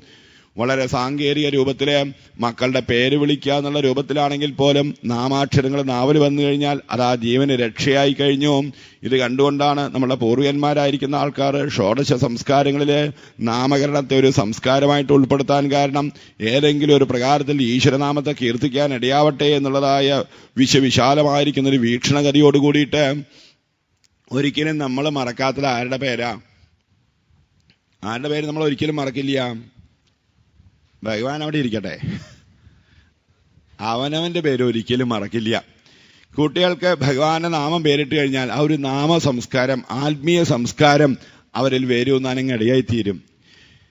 ഇന്ന് നോക്കൂ, ആ സംസ്കാരമെല്ലാം നമ്മൾ കളഞ്ഞു കുളിച്ചു. പരിഷ്കാരത്തിന്റെ പേരും പറഞ്ഞ് പാശ്ചാത്യരെ അനുകരിച്ച് നമ്മുടെ മനസ്സും ബുദ്ധിയെല്ലാം സാഹിബിനെ പണയപ്പെടുത്തിയതിന്റെ ഫലമായിട്ട് അർത്ഥശൂന്യമായിരിക്കുന്നതായ പേരുകളൊക്കെ ആ കുട്ടികൾക്ക് ഇടുന്നത്. ഒരു ദിക്കൽ സപ്താഹത്തിന് പോയി ഒരു ചെറിയ കുട്ടി അടുത്ത് വന്നു. എന്താ മോനെ പേരേന്ന് ചോദിച്ചു. ആ കുട്ടി പറയാ കുക്കൂ. നമ്മൾ പറഞ്ഞു മോനെ കുക്കുടം എന്ന് പേരിടായിരുന്നു, അതാ നല്ലത്, അർത്ഥമെങ്കിലും ഉണ്ട്. കുക്കുടം എന്ന് വെച്ചാൽ കോഴി, അങ്ങനെയെങ്കിലും ഒരു അർത്ഥമുണ്ട്. ചില വീടുകളിൽ ചെന്ന് നോക്കൂ, കുട്ടികൾക്ക് പേരിടാ ടുട്ടു, വട്ടു, ഗുണ്ടു, കട്ടു. ഈ കുട്ടികൾക്ക് ടുട്ടു, വട്ടു, കട്ടു എന്ന് പേരിട്ടതുകൊണ്ടോ അമ്മ അച്ഛനെയും മമ്മി ഡാഡി എന്നൊക്കെ വിളിപ്പിച്ചതുകൊണ്ടോ നമ്മൾ ഒബാമയുടെ സന്തതിയൊന്നും ആവില്ല, സാഹിബിന്റെ സന്തതികളാവില്ല. പുകൾപറ്റ പുണ്യഭൂമിയായ ഭാരതത്തിൽ ഒരു ഹിന്ദുവായി ജനിക്കാൻ സാധിച്ചതിൽ അഭിമാനിക്കണം, നട്ടലെന്ന് വർത്തി പറയാൻ സാധിക്കണം. സ്വന്തം അമ്മയുടെ പേര് പറയാൻ നമ്മൾക്ക് മടിക്കേണ്ട ആവശ്യമില്ല. നമ്മൾ പിറന്നു വീണത് ഈ മണ്ണിലാണ്. ഭാരതാംബയാണ് നമ്മളുടെ അമ്മ. ഈ ഭാരതാംബയ്ക്ക് ഒരു സംസ്കാരമുണ്ട്. ആ സംസ്കാരത്തിന്റെ പേരാണ് ഹിന്ദു. അച്ഛന്റെ പേര് കൃഷ്ണകുമാർ, അമ്മയുടെ പേര് മിനി. കുട്ടിക്ക് എന്ത് പേരിടും? കൃമി. എങ്ങനെ കൃമിയാവാതിരിക്കും? അച്ഛന്റെ പേര് ശശി, അമ്മയുടെ പേര് നിർമ്മല. മോനെ ശനി. അച്ഛന്റെ പേര് കണ്ണൻ, അമ്മയുടെ പേര് ലീല. മോനെ കലി. അതും പോട്ടെ, അതിലും പരമാണ്. അച്ഛന്റെ പേര് പ്രേംകുമാർ, അമ്മയുടെ പേര് തങ്കം. മോനെ പ്രേതം. ഈ പ്രേതത്തിന് ആ പ്രേതമല്ലേ ജനിക്കൂ? വേറെ ചില വിദ്വാൻമാരുണ്ട്, പഴയതിനെ വിടാനും വയ്യ, എന്നാൽ പുതിയത് വേണമെന്നാനും. അവർ കുട്ടികൾക്ക് പേരിടും ആകാശ്. നോക്കൂ, ഇപ്പൊ കൃഷ്ണ, രാമ ഇത്യാദി തിരുനാമങ്ങളൊക്കെയാണ് കേട്ടതെന്ന് വിചാരിക്കുക. കൃഷ്ണ എന്ന് കേട്ട ഉടനെ അമ്പാടി മണിവർണ്ണനായിരിക്കുന്നതായ മഹാപ്രഭുവിന്റെ ആ തിരുസ്വരൂപം നമ്മുടെ ഹൃദയത്തിൽ പ്രകാശിക്കും. രാമാന്ന് കേട്ട് കഴിഞ്ഞാൽ മര്യാദാ പുരുഷോത്തമനായി സത്യമൂർത്തിയും ധർമ്മമൂർത്തിയുമായ ഭഗവാൻ ശ്രീരാമചന്ദ്രന്റെ തിരുസ്വരൂപം നമ്മുടെ ഹൃദയത്തിൽ പ്രകാശിക്കും. ആകാശ് എന്ന് കേട്ട് കഴിഞ്ഞാലോ ശൂന്നായിത്തീരും. അങ്ങനെ അർത്ഥമില്ലാത്ത പേരുകളല്ല കുട്ടികൾക്ക് ഇടേണ്ടത്, ഭാവം സ്ഫുരിക്കുന്നതായ പേരുകൾ. കേട്ട ഉടനെ തന്നെ ഈശ്വരഭാവം ഉള്ളിൽ സ്ഫുരിക്കുന്നതായ പേരുകളെ കുട്ടികൾക്കിടാവൂ. അങ്ങനെ സാങ്കേത്യം വളരെ സാങ്കേതിക രൂപത്തിലോ ഇല്ലെങ്കിൽ പരിഹസിച്ചിട്ടോ എന്താണിത്, എത്ര നേരമായി നാരായണ നാരായണ പറഞ്ഞുകൊണ്ടിരിക്കുന്ന, വേറെ പരിപാടികളൊക്കെ തുടങ്ങിയാൽ പോരെ, ഞങ്ങൾ എത്ര കാലം ഇതൊക്കെ കേൾക്കണോ എന്നുള്ളതായ രീതിയിൽ പരിഹസിച്ചിട്ടോ ഇല്ലെങ്കിൽ കവിത ചൊല്ലുന്നതായ ആൾക്കാർ, പാട്ട് പാടുന്നതായ ആൾക്കാർ വൃത്തോപ്പിക്കാൻ വേണ്ടി, രാഗോപ്പിക്കാൻ വേണ്ടി കൃഷ്ണനാമ ഇത്യാദി അക്ഷരങ്ങളെ, നാമാക്ഷരങ്ങളെ ചേർത്തിട്ടോ ഏതെങ്കിലും ഒരു പ്രകാരത്തിൽ വൈകുണ്ഠനാമഗ്രഹണം, വൈകുണ്ഠമൂർത്തിയായ ഭഗവാന്റെ എല്ലാ കുണ്ഠതകളും തീർക്കുന്നതായ ഭഗവാന്റെ നാമാക്ഷരങ്ങൾ നാവിൽ വന്നു കഴിഞ്ഞാൽ അശേഷാഘരം വിദുഹു, എല്ലാ പാപങ്ങളെയും വേരോടുകൂടി നശിപ്പിക്കുന്നതാണ് വിദുഹു. ഇത് വേദങ്ങളിൽ പറഞ്ഞിരിക്കുന്നതാണ്. ഇതാരുടെയും കപോലകൽപ്പിതമായ പുത്തൻ സിദ്ധാന്തങ്ങളെല്ലാം പലതും പറഞ്ഞ് പ്രലോഭിച്ചു മനം മാറ്റി മതം മാറ്റി ആരാധകരുടെ അംഗസംഖ്യ കൂട്ടാൻ തക്കതായി കുഞ്ഞാടുകളുടെ കുടില തന്ത്രമെല്ലാം ഉള്ളതിനെ ഉള്ളതുപോലെ അരുളി ചെയ്തതായ ആത്മീയ ആചാര്യന്മാരുടെ അമൃതമൊഴികളുടെ അന്തസത്യാണ് ഭഗവത് നാമ സങ്കീർത്തനം എന്ന് പറയുന്നത്. പരിതസ്കലിതോ ഭക്തഃ സന്തഷ്ടസ്തപ്ത ആഹതഃ. ഒരാൾ കാലിടറി വീഴാൻ പോകുന്നതായ സമയത്തോ കോട്ടോ ഇടുന്ന സമയത്തോ അറിയാതെ ആണെങ്കിൽ പോലും എന്റെ കൃഷ്ണ എന്ന് തിരുനാമം കീർത്തിക്കാൻ ഇടയായി കഴിഞ്ഞാൽ സകല പാപങ്ങൾക്ക് പ്രായശ്ചിത്തമായി കഴിഞ്ഞു. മറ്റൊന്നായി പരിഹസിച്ചെങ്കിലും മറ്റൊരുത്തർക്കു വേണ്ടി എന്നാകിലും അതുമല്ലൊരു നേരമൊരു ദിനം ചെവി കൊണ്ടിതു കേട്ടുവെന്നാകിലും ജന്മസാഫല്യം അപ്പോഴേ വന്നുപോയി. നാളേക്ക് എന്ന് പറഞ്ഞ് നീട്ടിവെക്കാതെ ഇപ്പോൾ ഇവിടെ വെച്ച് തന്നെ ഇരുന്നവിടെ ഇരുന്ന് എത്തേണ്ടതിൽ എത്താൻ ഒരു ജീവനെ പ്രാപ്തമാക്കി തീർക്കുന്നതായ മാർഗമാണ് ഭഗവത് നാമ സങ്കീർത്തനം എന്ന് പറയുന്നത്.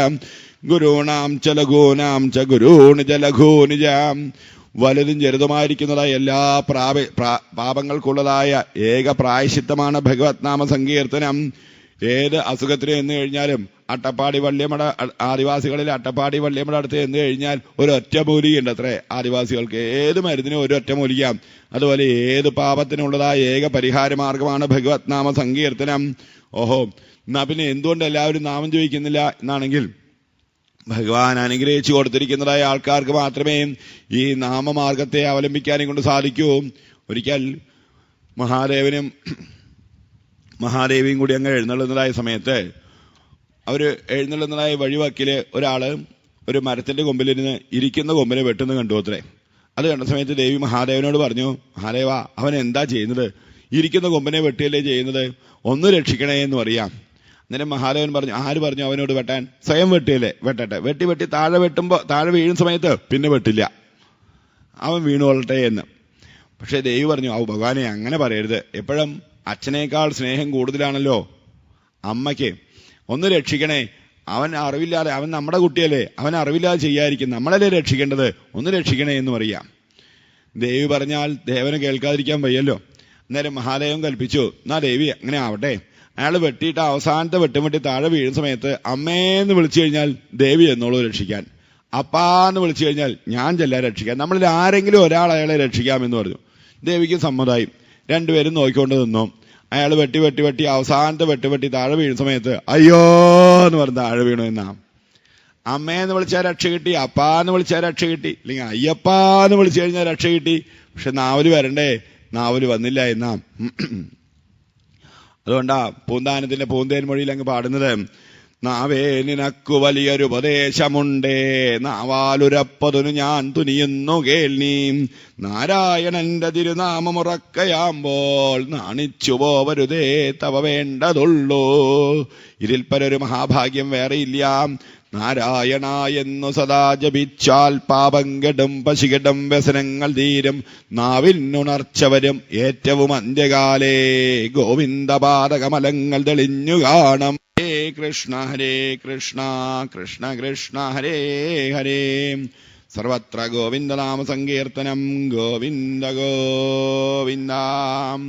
ഇരിക്കുമ്പോഴും നടക്കുമ്പോഴും കിടക്കുമ്പോഴും എല്ലാം നാരായണ നാരായണ എന്ന് കീർത്തിക്കാൻ ഇടയായി കഴിഞ്ഞാൽ സകല പാപങ്ങളും പശുകളും ദാരിദ്ര്യതുക്കും എല്ലാം തീർന്ന് പരമപദത്തിനെ പ്രാപ്തമാക്കി തീർക്കുന്നതാണ്. ഭഗവത്നാമത്തെ കീർത്തിച്ചുകൊണ്ട് പാലിൽ പ്രയാണം ചെയ്യുന്നതായ പുണ്യജീവൻ തന്നെ മാത്രമല്ല സകല ചരാചരങ്ങളെയും പരിശുദ്ധീകരിക്കുന്നതായ ഒരു പുണ്യാത്മാവാണ്. നാരായണേതി കല്യാണി വാണീയസ്യ മുഖാംബുജേ സധന്യ പാവയത്യന്യാൻ സദൃഷ്ടിപഥഗോചരാൻ. തന്റെ ദൃഷ്ടിയിൽപ്പെടുന്നതായ സകല ജീവന്മാരെയും ചരാചരങ്ങളെയും പരിശുദ്ധീകരിക്കാൻ തക്കതായി ശേഷിയുണ്ട് ഭഗവത് നാമ സങ്കീർത്തനത്തിന്.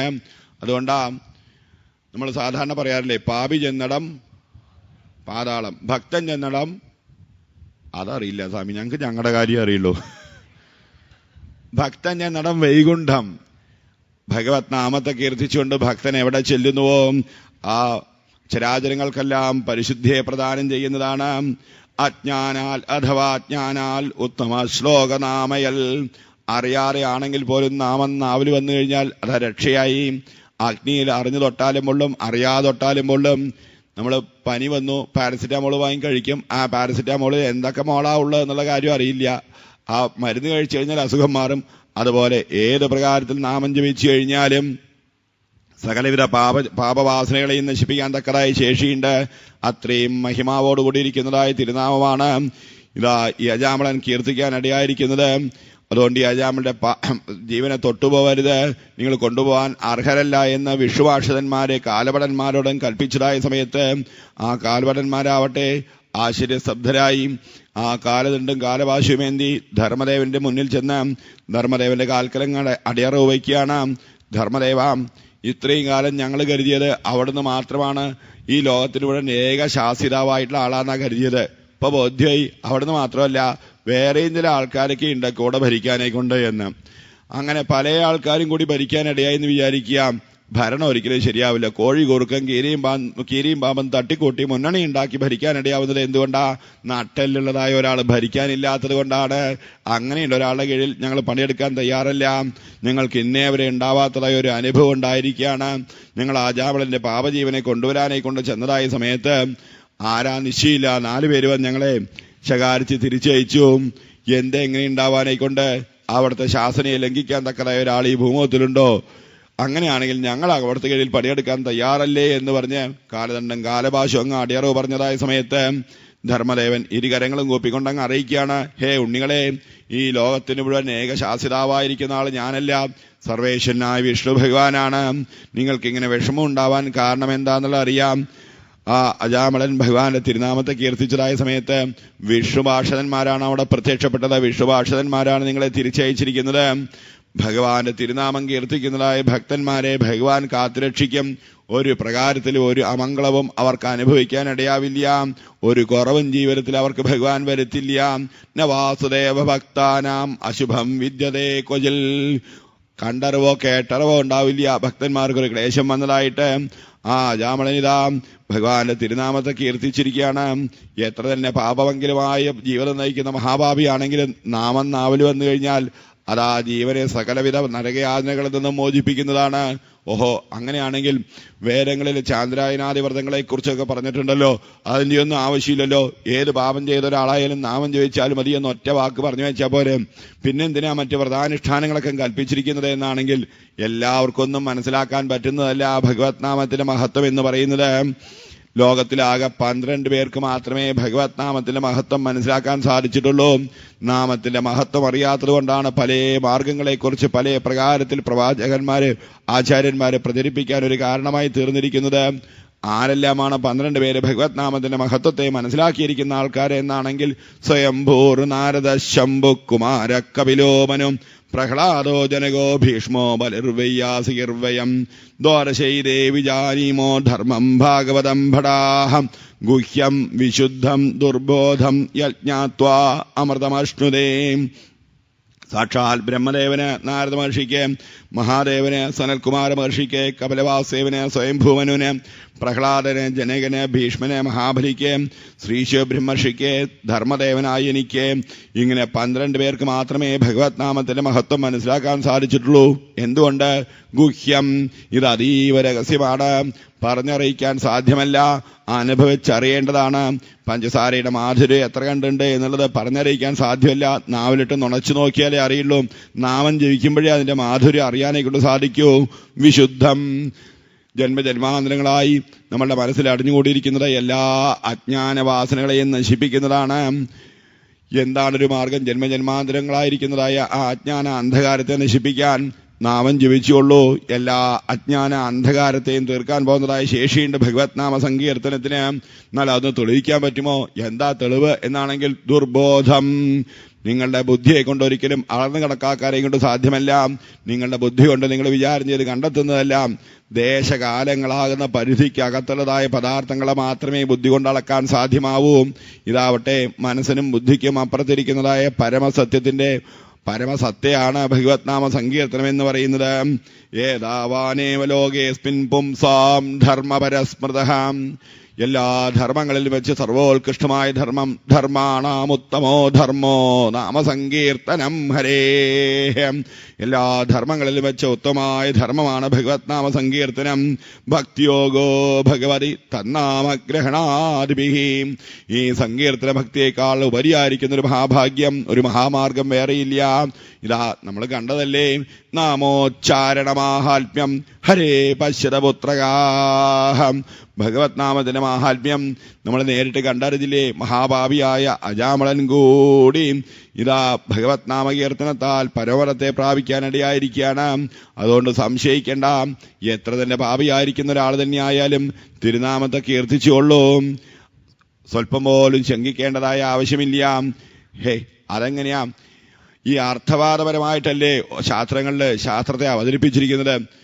നാമത്തിന്റെ മാഹാത്മ്യം പറയുന്ന സമയത്ത് അർത്ഥവാദപരമായിട്ട് അത് കുറച്ച് കൂടുതലായി പറഞ്ഞു എന്നുള്ളതല്ലാതെ അതിന് ഇങ്ങനെയൊക്കെ അർത്ഥം കൽപ്പിക്കാൻ പാടുമോ എന്നാണെങ്കിൽ അർത്ഥവാദം ഹരേർനാംനി സംഭാവയതയോ നരകം സ്വഭാവിഷ്ടോ മനുഷ്യാണാം നരകേ പതതി സ്ഫുടം. ഭഗവത് നാമത്തിന്റെ മാഹാത്മ്യം കേൾക്കുന്നതായ സമയത്ത് ഇത് കുറച്ച് കൂടുതൽ പറയാണ്. അർത്ഥവാദപരമായിട്ടാണ് ഇതിനെ പറഞ്ഞിരിക്കുന്നത് എന്നെല്ലാം ഗണിക്കുന്നതായ ഒരാള് പാപജീവനാണ്, നരകത്തെ പ്രാപിക്കാനിടയായിത്തീരും. ഒന്നിനോട് ഉപമിക്കാൻ പറ്റാത്തതാണ് ഭഗവത് നാമ സങ്കീർത്തനം എന്ന് പറയുന്നത്. ഇതാ മഹാഭാവിയായിരിക്കുന്ന അജാമിളൻ മൃത്യുപാശത്തിൽ നിന്നും, മഹാഭാവിയാണെങ്കിൽ പോലും മൃത്യുപാശത്തിൽ നിന്നും രക്ഷപ്പെടാനും കൊണ്ട് ഇടയായി. എന്തുകൊണ്ട്? കേവല നാമസങ്കീർത്തനത്തെ കൊണ്ട്. അതുകൊണ്ട് ശങ്കിക്കേണ്ട, അവിടുത്തെ തിരുനാമത്തെ കീർത്തിച്ചുകൊള്ളൂ. നമ്മൾക്കൊരു അന്ത്യരംഗമുണ്ട്. അതെവിടെ വെച്ചിട്ട് എന്ന് പറയുവയ്യ. പാറച്ചാലിൽ കിടന്നോ, പൊട്ടപ്പായിൽ കിടന്നോ, റോഡിൽ കിടന്നോ, ആശുപത്രി കിടക്കയിൽ കിടന്നോ, എവിടെ വെച്ചിട്ടെന്ന് പറയുവയ്യ. എവിടെ വെച്ച് അന്ത്യശ്വാസം വലിക്കുകയാണെങ്കിലും നാമം നാവിൽ പ്രകാശിക്കണം. സച്ചിദാനന്ദ കട്ടയായ ഭഗവാൻ ഹൃദയത്തിൽ പ്രകാശിക്കണം. അതിനെന്ത് വേണം? നമ്മൾക്ക് നേരത്തെ കുട്ടിയും ജപിച്ചു വയ്ക്കാം. എവിടെയോ കിടക്കുന്നതായി നമ്മൾക്ക് ഈ ഭാഗവത തത്വസമീക്ഷാ സത്രത്തിലെ അജാമള മോക്ഷത്തിലങ്ങ് എത്തിച്ചേരാനെ കൊണ്ട് സാധിച്ചു. ഇവിടെ എത്തിച്ചതായ മഹാകാരുണ്യത്തിന് മുന്നിൽ നമസ്കരിച്ചുകൊണ്ട് നമ്മൾക്ക് ഉച്ചത്തിലൊന്ന് തിരുനാമം കീർത്തിക്കാം. 5 നിമിഷത്തിൽ നാമം നാവിൽ കൊടികൊള്ളണേ എന്നുള്ളതായ പ്രാർത്ഥനയോടുകൂടി ഒന്ന് ഉച്ചത്തിൽ കീർത്തിക്കാം.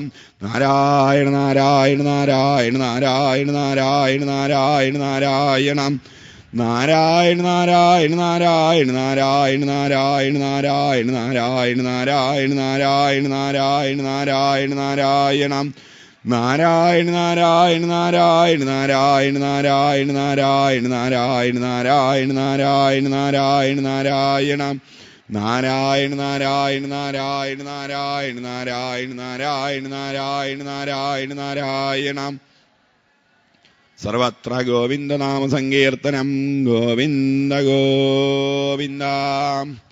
ഇത്രയൊക്കെ നാമത്തിന്റെ മാഹാത്മ്യം കേട്ടിട്ടും പലർക്കും ജപിക്കാനൊരു പ്രയാസം, നാവനക്കാൻ തന്നെ ഒരു വിഷമം.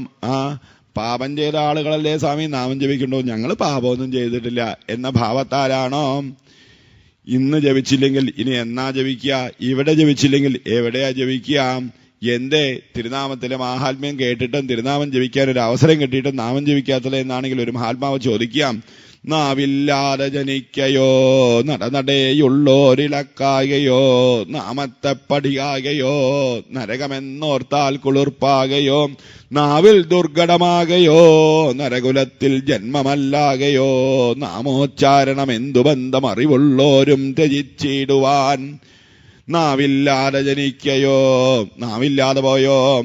എന്താ നാവില്ലാതെ പോയോ എന്ന് ചോദിക്കാൻ കാരണം? അതിനൊരു കാരണമുണ്ടെന്നാ. ഒരു മഹാത്മാവ് ഒരു ദിക്കിൽ ഭിക്ഷയ്ക്കായി കൊണ്ട് ചെന്നു. ഒരു ഗൃഹസ്ഥന് അത് കണ്ട സമയത്ത് പരമ സന്തോഷമായി. സ്വാമി ഇന്ന് ഞങ്ങളുടെ വീട്ടിലാവാം, ഭിക്ഷ വരൂ എന്ന് പറഞ്ഞ് വീട്ടിലോട്ട് കൂട്ടിക്കൊണ്ടുപോയി. വീട്ടിൽ കൊണ്ടുപോയി ഭാര്യയും മക്കളേക്ക് വിളിച്ചു പറഞ്ഞു, ഡേ നമുക്കൊരു മഹാഭാഗ്യ സ്വാമിയാർക്ക് ഭിക്ഷ കൊടുക്കാൻ കിട്ടിയിരിക്കുന്നത്. പപ്പട പായസ സഹിതമായിട്ട് എല്ലാ വിഭവങ്ങളും തയ്യാറാക്കുക എന്ന് പറഞ്ഞു. അമ്മയും മക്കളും എല്ലാം കൂടി ഒരു ഉത്സവ ഛായയിൽ സ്വാമിയാർക്ക് വേണ്ടതായ ഭിക്ഷയ്ക്ക് ഉണ്ടാക്കി. സമയമെടുത്ത സമയത്ത് സ്വാമിയാരെ കാലുകഴി സ്വീകരിച്ചുകൊണ്ടുവന്ന് പഴകിയിട്ടിരുത്തി ഊണ് വിളമ്പാനെ കൊണ്ട് പറഞ്ഞു. മക്കളെ വിളിച്ചു പറഞ്ഞു, മക്കളെ ഓരോരുത്തരായി ഓരോ വിഭവങ്ങൾ വിളമ്പോ മക്കളെ എന്ന്. ആദ്യം നമ്മൾ സാധാരണ സദ്യ വിളമ്പുന്നതായ സമയത്ത് ഇഞ്ചിപ്പുളിയാണല്ലോ ആദ്യം വിളമ്പുക. ഈ ഇഞ്ചിപ്പുളി അങ്ങ് ആദ്യം വിളമ്പി. ഇഞ്ചിപ്പുളി വിളമ്പി ഉടനെ സ്വാമിയാർക്ക് ആ കാര്യം കഷ്ടത്തിലായി. ഈ പുളിയിഞ്ചി കണ്ടു കഴിഞ്ഞാൽ സ്വാമിയാർക്ക് ഛർദ്ദിക്കാൻ വരും, അലർജിയാ. എന്നാ ഇത് കണ്ടുകൊണ്ട് കഴിക്കാന്ന് വെച്ച് കഴിഞ്ഞാൽ അത് അതിലേറെ കഷ്ടമാണ്. കുത്തി ഇറക്കിയാൽ പോലും ഇറങ്ങില്ല, അത്രയും അലർജിയാ. സ്വാമിയുടെ നിയമപ്രകാരം എന്താ വിളമ്പി വെച്ചാൽ അത് കഴിക്കണം. ഇത് പോരാന്നോ ഇല്ലെങ്കിൽ മതിയെന്നോ വിളമ്പിയത് കളയാനോ ഒന്നും ഒരിക്കലും ഇടയാവരുത്. കാര്യം കഷ്ടത്തിലായി. സ്വാമിയാർ ആലോചിച്ച് ഇനിയിപ്പൊ എന്താ വേണ്ടത്? ഇത് കണ്ടുകൊണ്ട് കഴിക്കാന്ന് വെച്ചാൽ ബുദ്ധിമുട്ടാണ്. അതുകൊണ്ട് ഇതിനെ ആദ്യം അകത്താക്കി കഴിഞ്ഞാൽ പിന്നെ പ്രശ്നമില്ലല്ലോ എന്ന് കരുതി കണ്ണും അടച്ചു മൂക്കും പൊത്തി അതിനെ ചുഴറ്റി അടിച്ചു. ഇത് കണ്ടു ആ ഗൃഹസ്ഥൻ പറഞ്ഞു, ഡേ നമ്മളൊക്കെ ഈ ഇഞ്ചിപ്പുളിയൊക്കെ തൊട്ടുകൂട്ടാറായുള്ളൂ, സ്വാമിയാർ കണ്ട ഉടനെ അടിക്കുക, നീ ഇനിയും വിളമ്പാതെ. വീണ്ടും വിളമ്പിയ പുളിയിഞ്ചി അതിനെയും ചുഴറ്റി അടിക്കുക തന്നെയാ. വീണ്ടും വിളമ്പിയ ഇഞ്ചിപ്പുളി അതിനെയും ചുഴറ്റി അടിക്കുക തന്നെയാ. ഈ ഇഞ്ചിപ്പുളി വിളമ്പ് തന്നെയാണ്, ചുഴറ്റി അടിക്കുക തന്നെയാണ്, വിളമ്പ് തന്നെയാണ്, ചുഴറ്റി അടിക്കുക തന്നെയാണ്. ഇഞ്ചിപ്പുളി വിളമ്പി ഇഞ്ചിപ്പുളി മുഴുവൻ കഴിഞ്ഞു. അന്നേരം അയാൾ വിളിച്ചു പറഞ്ഞു, ഡേ സ്വാമിയാർക്ക് അതാണ് ഇഷ്ടമെങ്കിൽ അതന്നെയാ കൊടുക്കേണ്ടത്. നീ വെക്കേ വെള്ളം കലക്ക പുളി കൊടുക്ക ഇഞ്ചിപ്പുളി എന്ന് പറയാം. വെള്ളം കലക്ക തന്നെയാണ്, ഇഞ്ചിപ്പുളി ഉണ്ടാക്കുക തന്നെയാണ്, വിളമ്പ് തന്നെയാണ്, കഴിക്കുക തന്നെയാണ്. കഴിച്ച് സ്വാമിയാരെ വയറങ്ങ് വീർത്തു. താങ്ങി പിടിച്ചോണ്ട് വയറും താങ്ങി പിടിച്ചോണ്ട് സ്വാമിയാർ അവിടെ നിന്ന് എഴുന്നേറ്റു എന്ന് പറഞ്ഞു അത്രേ. ഇനി മേലാൽ ഈ ദേശത്ത് പുളി ആക്കാതെ പോട്ടേന്ന്. ഈ പുളിയുള്ളത് കൊണ്ടാണ് അതിനെ പുളിവെള്ളം കുടിപ്പിച്ചത് എന്നങ്ങ് ശപിച്ചു അത്രേ. എന്ന പോലെ ഏതെങ്കിലും ഒരു മഹാത്മാവ് ഈ ദേശത്ത് വന്നതായ സമയത്ത് ആ മഹാത്മാവിനെ അപമാനിച്ച വേളയിൽ ആ മഹാത്മാവ് ശപിച്ചുവോ? നാവില്ലാതെ പോവട്ടെ എന്ന്. എന്തേ നാവുണ്ടായിട്ട് നാമം ജപിക്കാത്തത്? നാവില്ലാതെ ജനിക്കയോ നടനടേയുള്ളോരിളക്കായികയോ, അതോ നാവുള്ള ആൾക്കാരെ അനക്കാതെ വെച്ചിരിക്കുകയാണോ? ഞങ്ങൾക്ക് ആകെ ഒരു നാവേ ഉള്ളൂ അപ്പാ, വേറെ ഡ്യൂപ്ലിക്കേറ്റ് നാവൊന്നുമില്ല, റബ്ബർ നാവൊന്നുമില്ല, ഒന്നേ ഒന്ന് കണ്ണേ കണ്ണ്. ഇതിന് വല്ല തേയ്മാനം വന്നാലോ? അതുകൊണ്ട് ഞങ്ങൾ കൂടുതലായിട്ടൊന്നും അനക്കില്ല. അങ്ങനെ നാവനക്കാതെ വയ്ക്കുകയാണോ? നാവിൽ ദുർഘടമാകയോ, അതോ നാവില് നാമം വരുന്നതായ സമയത്ത് വല്ല വേദനയുണ്ടോ? ഒരു ബുദ്ധിമുട്ടില്ല, അന്യനെ ആശ്രയിക്കേണ്ട, പണച്ചെലവില്ല, യാതൊരു കായക്ലേശങ്ങളില്ല, അക്ലിഷ്ട സുന്ദരമായിരിക്കുന്ന മാർഗമാണ്. എന്നിട്ടും എന്തേ നാമം ജപിക്കാത്തത്? നാമത്തെ പടിയാകയോ, നാമത്തിന്റെ മാഹാത്മ്യം അറിയാത്തത് കൊണ്ടാണോ? നരകമെന്നോർത്താൽ കുളിർപ്പാകയോ, അതോ നരകത്തിൽ പോയാൽ ബഹുസുഖമാണ്? ഇവിടത്തെ പോലെയൊന്നുമല്ല. നരകത്തിലിപ്പോ പണ്ടത്തെ സ്ഥിതിയൊന്നുമല്ല. എയർ കണ്ടീഷൻ്റെ പരമസുഖ. സമയാസമയങ്ങളിൽ ഭക്ഷണമൊക്കെ കിട്ടും, ഫേസ്ബുക്ക് കണക്ഷനൊക്കെ ഉണ്ട്, ഇഷ്ടം പോലെ ആർക്ക് വേണമെങ്കിലും ആരെ വേണമെങ്കിലും കോണ്ടാക്ട് ചെയ്യാം. അതൊക്കെയാണല്ലോ ഇപ്പൊ നരകത്തിൽ കാണുന്നത്. എന്ത് വേണമെങ്കിലും ആവാം. അതൊക്കെ മോഹിച്ചിട്ടാ നരകത്തിൽ പോയാൽ ബഹുസുഖം എന്ന് കരുതിയിട്ടാണോ? നരകുലത്തിൽ ജന്മമല്ലാകയോ? അതോ മനുഷ്യനല്ലാതുണ്ടോ? ഒരു മനുഷ്യനെ തിരുന്നത് എപ്പോഴാ? വിശേഷബുദ്ധിയാണ് മനുഷ്യന്റെ ലക്ഷണം. ഈ വിശേഷബുദ്ധി നഷ്ടപ്പെട്ടു പോയോ? വിശേഷബുദ്ധി ഉണ്ടെങ്കിൽ ഒരിക്കലെങ്കിലും ഒരു തിരുനാമങ്ങളെ കീർത്തിക്കാൻ ഒരുങ്ങുമല്ലോ. എന്തേ? നാമോച്ചാരണ ബന്ധുബന്ധം അറിവുള്ളോരുന്തിടുവാൻ. അറിവുള്ള ആൾക്കാർ പോലും ഈ സങ്കീർത്തന ഭക്തിയിൽ നിന്ന് വിമുഖമായി പോവാനങ്ങ് ഇടയായി തീർന്നിരിക്കുന്നത്. ഹേ ഉണ്ണികളെ, ഇതിൽ പരൊരു മഹാഭാഗ്യം വേറെയില്ല. അതുകൊണ്ട് ഭഗവാന്റെ തിരുനാമം കീർത്തിക്കുന്നതായ ഇടത്ത് നിങ്ങൾ ഇനി ഒരിക്കലും പോവാനിടയാവരുത്. പിന്നെ എവിടെയാണ് പോവേണ്ടത് എന്നാണെങ്കിൽ, ജിഹ്വാന ഭക്തി ഭഗവത് ഗുണനാമധേയം ചേതച്ചന സ്മരിത ചരണാരവിന്ദം. ഒരിക്കലെങ്കിലും ഭഗവാന്റെ തിരുനാമം കീർത്തിക്കാതെ സായം സന്ധ്യസമയത്ത് വിഡ്ഢിപ്പെട്ടിക്ക് മുന്നിലിരിക്കുന്നതായ ആൾക്കാരില്ലേ, അവരെല്ലാം കയ്യോടെ ഇങ്ങി കൊണ്ടുവന്നുകൊള്ളുവേൻ. സന്ധ്യസമയമായി കഴിഞ്ഞാൽ ലക്ഷ്മി ദേവിയും ലക്ഷ്മി ദേവിയുടെ ഏടത്തിയും കൂടെ. ലക്ഷ്മി ദേവിയുടെ ഏടത്തി അറിയാമല്ലോ, ആരാ? ലക്ഷ്മി ദേവിയുടെ ഏടത്തി ചേട്ടയല്ല, ജ്യേഷ്ഠാന്നാ. ഈ ജന്മം കൊണ്ട് മൂത്തവനാണ് ജ്യേഷ്ഠൻ, ശീലം കൊണ്ട് മൂത്തവനാണ് ശ്രേഷ്ഠൻ. ലക്ഷ്മി ദേവിയേക്കാൾ മുന്നേ ജനിച്ചതുകൊണ്ടാണ് ജ്യേഷ്ഠ ഭഗവതി എന്ന് പറയുന്നത്. ഈ ജ്യേഷ്ഠ എന്നുള്ള പറഞ്ഞ് നമ്മൾ എന്തായി? ചേട്ടയായി. പിന്നെ ഭർത്താവിനെ വിളിക്കലും ചേട്ടാ. സ്നേഹം കൊണ്ടൊന്നുമല്ലേ, ആളൊരു ചേട്ടയാ. ചെറുപ്പം കുട്ടികളൊക്കെയാണ് അങ്ങനെ വിളിക്കുന്നത് വെച്ചാൽ പോട്ടെ എന്ന് പറയാ. ഇത് 80-90 വയസ്സായ മുത്തശ്ശിമാരാ ചേട്ടാ മരുന്ന് കഴിച്ചു. എന്ത് ചേട്ടൻ ഈ ചേട്ടകൾക്ക്? ഈ ലക്ഷ്മി ദേവിയും ജ്യേഷ്ഠ ഭഗവതിയും കൂടെ സന്ധ്യസമയം കഴിഞ്ഞാൽ ഓരോ വീട്ടിന്റെ മുന്നിലും പോയി നോക്കൂ അത്ര എവിടെയെങ്കിലും നാമം മുഴങ്ങുന്നുണ്ടോ എന്ന. സന്ധ്യസമയത്ത് നാമം ജപിക്കാതെ വിഡ്ഢിപ്പെട്ടിക്ക് മുന്നിലിരിക്കുന്നതായ ആൾക്കാരെ കൂട്ടത്തോടെ, ഇപ്പം നമ്മളുടെ വീടുകളിലൊക്കെ അങ്ങനെയാണല്ലോ, വിഡ്ഢിപ്പെട്ടിക്ക് മുന്നിലിരുന്ന് കൂട്ടക്കരച്ചില. നമ്മളുടെ അമ്മമാർക്ക് മലയാളികൾക്ക് കൂട്ടക്കരച്ചിലിന് എത്ര ഇഷ്ടമാണോ തോന്നിപ്പോവും. അത് കണ്ടു കഴിഞ്ഞാൽ ലക്ഷ്മി ദേവി പറയും അത്ര ഏടത്തര ആൾക്കാരാ, ഏടത്തി വയ്ക്കോളൂ എന്ന്. നാമം ജപിക്കാതെ വിഡ്ഢിപ്പെട്ടിക്ക് മുന്നിലിരിക്കുന്ന ആൾക്കാരുടെ അടുത്തൊക്കെ ജ്യേഷ്ഠാ ഭഗവതി അങ്ങ് വരാനിടയായി തീരാന്ന. ഭഗവാന്റെ നാമം മുഴങ്ങുന്നതായ ഇടത്തൊക്കെ സർവ്വ ഐശ്വര്യങ്ങളുടെയും വിളനിലമായിരിക്കുന്നതായ ലക്ഷ്മി ദേവിയാണ് അങ്ങ് കയറി ചെല്ലാൻ ഇടയാവുക എന്ന. അതുകൊണ്ട് നാമം ജപിക്കുന്നതായ പ്രദേശത്ത് ഒരിക്കലും പോവാനായി കൊണ്ടിടയാവരുത്. സകല ശാസ്ത്രങ്ങളും സമുദ്ഘോഷിക്കുന്നതായ ഏകമാർഗം ഭഗവത് നാമ സങ്കീർത്തനമാണ്. തസ്മാൽ സങ്കീർത്തനം വിഷ്ണോർ ജഗന്മംഗളമംഹസാം. അതുകൊണ്ട് ഹേ പരിഷിത്തേ, എന്താണ് നരകമോചന മാർഗം എന്ന് ചോദിച്ചില്ലേ? ഭഗവത് നാമ സങ്കീർത്തനം ഒന്നു തന്നെയാണ് നരകമോചന മാർഗം. ഇതിൽ പരൊരു മാർഗം വേറെയില്ല. ആ ഭഗവത് നാമത്തെ നിത്യേന കീർത്തിച്ചുകൊള്ളൂ. എത്ര പാപിയായി കഴിയുന്നതായ ഒരാൾ തന്നെയായാലും ഒരിക്കലും നരകം കാണേണ്ടതായിട്ട് വരില്ല. കോടാനുകോടി ജന്മങ്ങളിലെ പാപങ്ങളെ തീർക്കാൻ തക്കതായി ശേഷിയുണ്ട് ഭഗവത് നാമ സങ്കീർത്തനത്തിന് എന്ന് മനസ്സിലാക്കി ഇന്ന് മുതൽ എല്ലാവരും ഈ സത്രത്തിൽ പങ്കെടുത്ത് അജാമളമോക്ഷം കേട്ടതായ ഓരോരുത്തരും അരമണിക്കൂറെങ്കിലും നാരായണനാമത്തെ ജപിക്കണം. കിഴക്കോട്ടോ വടക്കോട്ടോ തിരിഞ്ഞിരുന്ന് സർവേശ്വരനായ ഗുരുവായൂരപ്പനെ മനസ്സിൽ ധ്യാനിച്ചുകൊണ്ട് ഏകാഗ്രമായ ഭക്തിയോട് കൂടിയിട്ട് അരമണിക്കൂറെങ്കിലും നാമം ജപിക്കണം. എന്തിനാ അരമണിക്കൂർ ജപിക്കാൻ കൽപ്പിച്ചിരിക്കുന്നത്? ശാസ്ത്രത്തിലെ ഓരോ ദിനം നാഴികയൊന്നു വീതം നാരായണായെന്നു ജപിച്ചുവെങ്കിൽ മരിച്ചിടുമ്പോൾ അവനക്ഷണത്തിൽ നാരായണൻ വന്നു തുണയ്ക്കുമല്ലോ.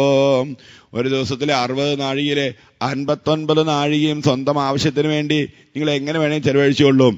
പക്ഷേ ഒരു നാഴികയെങ്കിലും ഭഗവാന്റെ തിരുനാമ കീർത്തനത്തിനായി കൊണ്ടങ്ങ് മാറ്റിവെക്കണേ. ഒരു നാളരനാഴിക നേരം ചിന്ത ചെയ്വൂ കരുണാവാരിതിമിന്ദിരാമണാളം. അതുതാൻ പുനരൻപതൊൻപതും മറ്റരയും കൂടി ശുദ്ധമാക്കുമല്ലോ. ഒരു നാഴിക നേരം, അരമണിക്കൂർ നേരം നാരായണനാമം ജപിച്ചു കഴിഞ്ഞാൽ മറ്റ് 59 നാഴിക ചെയ്തതായ എല്ലാ പാപകർമ്മങ്ങൾക്കും അത് പ്രായശ്ചിത്തമായി തീരും എന്ന് മനസ്സിലാക്കി നിത്യേന അരമണിക്കൂറെങ്കിലും നാമം ജപിക്കണം. ഈ അജാമളമോക്ഷം കേട്ടതായ എല്ലാവരും അരമണിക്കൂർ നാമം ജപിക്കുക എന്നുള്ളൊരു നിഷ്ഠയായി സ്വീകരിച്ച് തിരുനാമം കീർത്തിക്കാനും ഒരുങ്ങണം. എല്ലാവരും നാമം ജപിക്കില്ലേ? ജപിക്കാത്ത ആൾക്കാർ കൈവന്നിക്കും. ജപിക്കില്ല എന്നുള്ള ആൾക്കാര്, നാമം ജപിക്കില്ല എന്നുള്ള ആൾക്കാര് ഇല്ല. എല്ലാവരും വാക്ക് തന്നു. വളരെ സന്തോഷമായി. നോക്കൂ, സത്രത്തിലെ ഭാഗവത്തിന്റെ മുന്നില് വിളക്കൊളുത്തി വെച്ച് ഭഗവാന്റെ മുന്നിൽ വെച്ചിട്ടാ നിങ്ങൾ വാക്ക് തന്നിരിക്കുന്നത്. നിത്യേന അരമണിക്കൂർ നാമം ജപിച്ചു കൊള്ളാമെന്ന്. ഇനി ആരെങ്കിലും ജപിക്കാതിരുന്നാൽ ഉറങ്ങുമ്പോ കണ്ണു കാണില്ല. ഇതിഹാസമിമം ഗുഹ്യം ഭഗവാൻ കുംഭസംഭവ കഥയാമാസമലയ ആസീനോ ഹരിമർച്ചയൻ. അതീവ രഹസ്യമായിരിക്കുന്ന ഈ അജാമള മോക്ഷത്തെ കുംഭസംഭവനായ അഗസ്ത്യമഹർഷി മലയപർവ്വതത്തിലിരുന്ന് കീർത്തിക്കുകയാണ്. എന്താ? അതീവ രഹസ്യമാ ഇതിഹാസമിമം ഗുഹ്യം. ഇത് അതീവ രഹസ്യമാണെന്ന് പറയാം. ശ്രീമദ് ഭാഗവതം സർവശാസ്ത്ര കാതലാണ്. 334 അധ്യായങ്ങളും 12 സ്കന്ധങ്ങളും 18,000 ഗ്രന്ഥങ്ങളുമാകുന്ന കരചരണാദി അവയവ സ്വരൂപേണ ഇരിക്കുന്ന ഭാഗവത സ്വരൂപിയായ ഭഗവാന്റെ ഹൃദയമായിട്ടാണ് ഷഷ്ഠസ്കന്ധത്തെ കൽപ്പിച്ചിരിക്കുന്നത്. ആ ഷഷ്ഠസ്കന്ധത്തിലാണ് ഭഗവത് നാമകീർത്തനത്തിന്റെ മാഹാത്മ്യത്തെ പ്രസ്താവിക്കുന്നത്. നാരായണാഖ്യയാം ചെപ്പിലും കണ്ടെത്തി പാരശര്യാചാര്യൻ ഭാഗവതം. നാരായണ എന്നുള്ള 4 അക്ഷരത്തിന്റെ വ്യാഖ്യാനമാണ് ശ്രീമദ് ഭാഗവതം. ഇത് അതീവ രഹസ്യമാണ്. എല്ലാവരോടൊന്നും പറഞ്ഞിട്ട് കാര്യമില്ല, പറയാനിടയാവരുത്.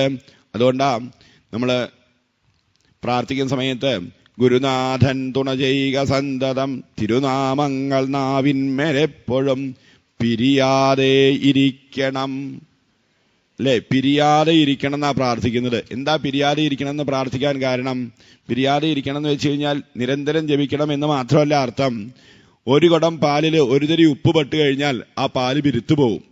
അതുപോലെ നാമജപ സാധകന്മാരായിരിക്കുന്ന ആൾക്കാര് ഏതെങ്കിലും ഒരു നാമാപരാധം പറ്റാൻ ഇടയായി കഴിഞ്ഞാൽ നമ്മൾ നാമം ജപിക്കുന്നതായ സാധന പിരുത്തു പോവും. അല്ലെങ്കിൽ നാമം ജപിക്കാനെ കൊണ്ടതായ അവസരങ്ങൾ നമ്മൾക്ക് നഷ്ടപ്പെട്ടു പോകും. നാമം നാവിൽ പ്രകാശിക്കാൻ പ്രയാസമായി തീരുമെന്ന് പറയാം. നാരദ പഞ്ചരാത്രത്തില് ഈ നാമാപരാധങ്ങളെ കുറിച്ച് വിശകലനം ചെയ്യുന്നുണ്ട്.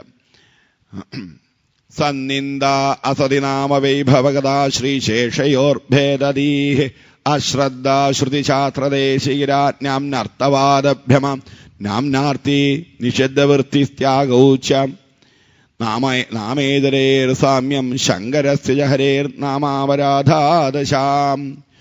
സന്നിന്ദ, ഒന്നാമത്തേതായ നാമാപരാധം എന്ന് പറയുന്നത് സജ്ജനങ്ങളെ നിന്ദിക്കുകയാണ്. പിന്നെയോ അസതി നാമവൈഭവകത, അസത്തായിരിക്കുന്ന ആൾക്കാരോട് ചെന്ന് നാമത്തിന്റെ മാഹാത്മ്യം പറഞ്ഞ് പരിഹസിക്കാൻ ഒരിടയാക്കി തീർക്കുക. അതൊരിക്കലും ആവരുതെന്ന് പറയാം. അർഹതയുള്ളവനെ നമ്മളത് പകർന്നു കൊടുക്കാവൂ, പറഞ്ഞു കൊടുക്കാവൂ. നമ്മളുടെ വേദാന്ത ശാസ്ത്രങ്ങൾ എന്ന് പറയുന്നത് 4 കൂടെ കവലയ്ക്ക് എഴുതി വയ്ക്കേണ്ടതായ സുവിശേഷ പ്രസംഗങ്ങളല്ല. അർഹതയുള്ളവരോട് മാത്രമേ പറയാൻ കൽപ്പിച്ചിട്ടുള്ളൂ. കാടനൊടു മൂടനൊടു ജ്ഞാനമൊരയാതെ ചേനയോടു ചേമ്പിനോടു ദേഹമൊരയാതെ. ചേനയോടും ചേമ്പിനോടും ദേഹം ഒരഞ്ഞു കഴിഞ്ഞാൽ എന്താവും? ഇല്ലെങ്കിലേ കുറച്ച് കൂടുതലാ. അതും കൂടി ആയാലോ? അർഹതയില്ലാത്തവന്റെ അറിവ് കൊടുത്തു കഴിഞ്ഞാൽ അത് അപകടകരമായി തീരും. ശാസ്ത്രം ശിക്ഷകനും രക്ഷകനായി തീരുന്നതൊക്കെ അത് ഉപയോഗിക്കുന്ന ആളുടെ ബുദ്ധിക്ക് അനുസരിച്ചാണ്. കത്തി കറുകത്തിയാവുന്നതും കൊലകത്തിയാവുന്നതും അത് ഉപയോഗിക്കുന്ന ആളുടെ ബുദ്ധിക്ക് അനുസരിച്ചാണ്. ഇതിൽ വിശ്വാസമില്ലാത്തതായ ആൾക്കാരോട് ചെന്നത് ഒരിക്കലും പറയാനിടയാവരുത് എന്നാ. സന്നിന്ദ അസതി നാമവൈഭവഗത ശ്രീശേഷയോർഭേദീ. മഹാദേവനെന്ന് വേറെ, വിഷ്ണു ഭഗവാനെന്ന് വേറെ എന്നുള്ളതായ ഭേദബുദ്ധി ഉണ്ടാവുക അത് നാമാപരാധം എന്നാ. ഒരിക്കലും അങ്ങനെ ഒരു ഭേദബുദ്ധി ഉണ്ടാവരുത്. അശ്രദ്ധ ശ്രുതിശാസ്ത്രദേശീരാം. വേദങ്ങളിലൊരു അശ്രദ്ധ ഉണ്ടാവുക. ശാസ്ത്രങ്ങളില് മനുഷ്യൻ ഇന്ന പ്രകാരത്തിലൊക്കെ ജീവിക്കണം, വർണ്ണാശ്രമ ധർമ്മങ്ങളെല്ലാം പാലിക്കണം എന്ന് പറയുന്നതായ ആ ശാസ്ത്രങ്ങളിലൊക്കെ അതൊക്കെ അന്ധവിശ്വാസമാണ്, ഇന്നത്തെ കാലത്തിന് യോജിച്ചതല്ല എന്നുള്ളതായ രീതിയിൽ ഒരു അവജ്ഞാ മനോഭാവം ഉണ്ടാവുക.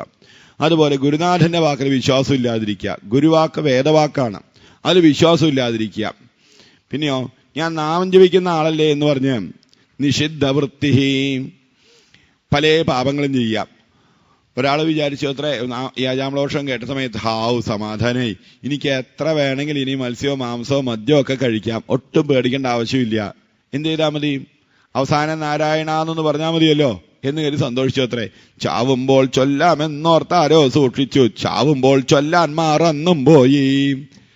അവസാനം ആവാന്ന് വെച്ച് സൂക്ഷിച്ചു, പക്ഷെ അവസാനം അങ്ങ് മറന്നുപോയി. എന്ത് ചെയ്യാൻ പറ്റും അല്ലേ? അപ്പോൾ ഞാൻ നാമം ചോദിക്കുന്ന ആളല്ലേ എന്ന് പറഞ്ഞ് പാപപ്രവർത്തികൾ ചെയ്യുക, അതൊരു നാമാപരാധമാണ്. വിഹിത ത്യാഗൗച്ച. വേറെ ചില ആൾക്കാരുണ്ട്, ഇപ്പൊ സന്ധ്യാവന്ദനാദി കർമ്മങ്ങളൊക്കെ ചെയ്യുന്ന ആൾക്കാരാണെങ്കിൽ ഇതിന്റെ ഒന്നും ആവശ്യമില്ല, നാമം ജപിച്ചാൽ മതി എന്ന് പറഞ്ഞ് സന്ധ്യ മുട്ടിച്ച് ഗായത്രി ജപിക്കാതിരിക്കുന്ന ആൾക്കാരെയൊക്കെ നമ്മൾ കാണാൻ സാധിക്കും. അതും മഹാപരാധമാണ്. വിഹിത കർമ്മങ്ങളൊന്നും ഒരിക്കലും ഉപേക്ഷിക്കാനെ കൊണ്ട് ഇടയാവരുത്. പിന്നെ ഈശ്വരനാമങ്ങൾ തമ്മിൽ ഭേദബുദ്ധി കാണുക. ഇപ്പോൾ നാരായണ ജപിച്ചാൽ പോരാ, നമശിവായ ജപിക്കണം, അല്ലെങ്കിൽ ഹരേഷ ജപിക്കണം, അതിനാണ് കൂടുതൽ പുണ്യമുള്ളത് എന്നൊക്കെ പറഞ്ഞ് ഭഗവത് നാമങ്ങൾ തമ്മിൽ ഭേദത്തെ കാണുക. ഒരു കൽക്കണ്ടിന്റെ ഏത് ഭാഗത്ത് കടിച്ചാലും ഒരേ മാധുര്യമാണ്. ഏത് നാമം ചൊല്ലിക്കഴിഞ്ഞാലും ഒരേ ഫലം തന്നെയാണ്. ഉപാസകാനാം കാര്യാർത്ഥം ബ്രഹ്മണോ രൂപകൽപ്പന. സനാതനധർമ്മത്തിന്റെ സന്ദേശം അഥവാ ഭാരതത്തിന്റെ ഈശ്വരനെ കുറിച്ചുള്ളതായ സങ്കല്പം നിർഗുണ നിരാകാര നിർവിശേഷമായിരിക്കുന്നതായ പരമസത്യത്തെയാണ് നമ്മൾ ആരാധിക്കുന്നത്. ഏത് രൂപത്തിൽ കൽപ്പിച്ചാലും ഒന്ന് തന്നെയാണ്. ഏത് നാമം ചോദിച്ചു കഴിഞ്ഞാലും ഒന്ന് തന്നെയാണ്. ഭഗവത് നാമത്തെങ്കിലും ഒരിക്കലും ഒരു ഭേദം കാണാൻ ഇടയാവരുത്. അതുപോലെ തന്നെ ഭഗവത് നാമസങ്കീർത്തനത്തെ മറ്റ് യജ്ഞങ്ങളോടങ്ങ് ഉപമിക്കുക. ഒരു അശ്വമേധം ചെയ്ത പുണ്യമാണ്, ഒരു ആയുസ്വയം ചെയ്ത പുണ്യമാണ് എന്നെല്ലാം പറഞ്ഞു കഴിഞ്ഞാൽ അത് മഹാപാപമാണെന്ന്. അങ്ങനെ ഒന്നിനോട് ഉപമിക്കാൻ പറ്റാത്തതാണ് ഭഗവത് നാമ സങ്കീർത്തനം എന്ന് പറയുന്നത്.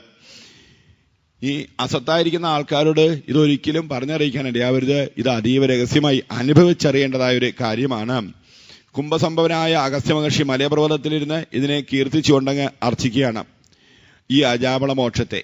ആരാണ് അജാമിളൻ? അജയോട് മേളനം ചെയ്ത് കഴിയുന്നവനാണ് അജാമിളൻ. മായയിൽ മുങ്ങിക്കഴിയുന്നതായ സംസാര സന്തപ്ത ചിത്തനായി കഴിയുന്നതായ ഒരു അജ്ഞാനി. ഈ അജയോട് മേളനം ചെയ്ത് കഴിയുന്നവന് രക്ഷപ്പെടാൻ എന്താണൊരു മാർഗം? ഭഗവത് നാമ സങ്കീർത്തനമല്ലാതെ വേറൊരു ഗതിയില്ല. പോഷണലീലയെ വർണ്ണിക്കുന്നതായ ഷഷ്ഠസ്കന്ധത്തിലെ ആദ്യത്തെ പ്രകരണമാണ്.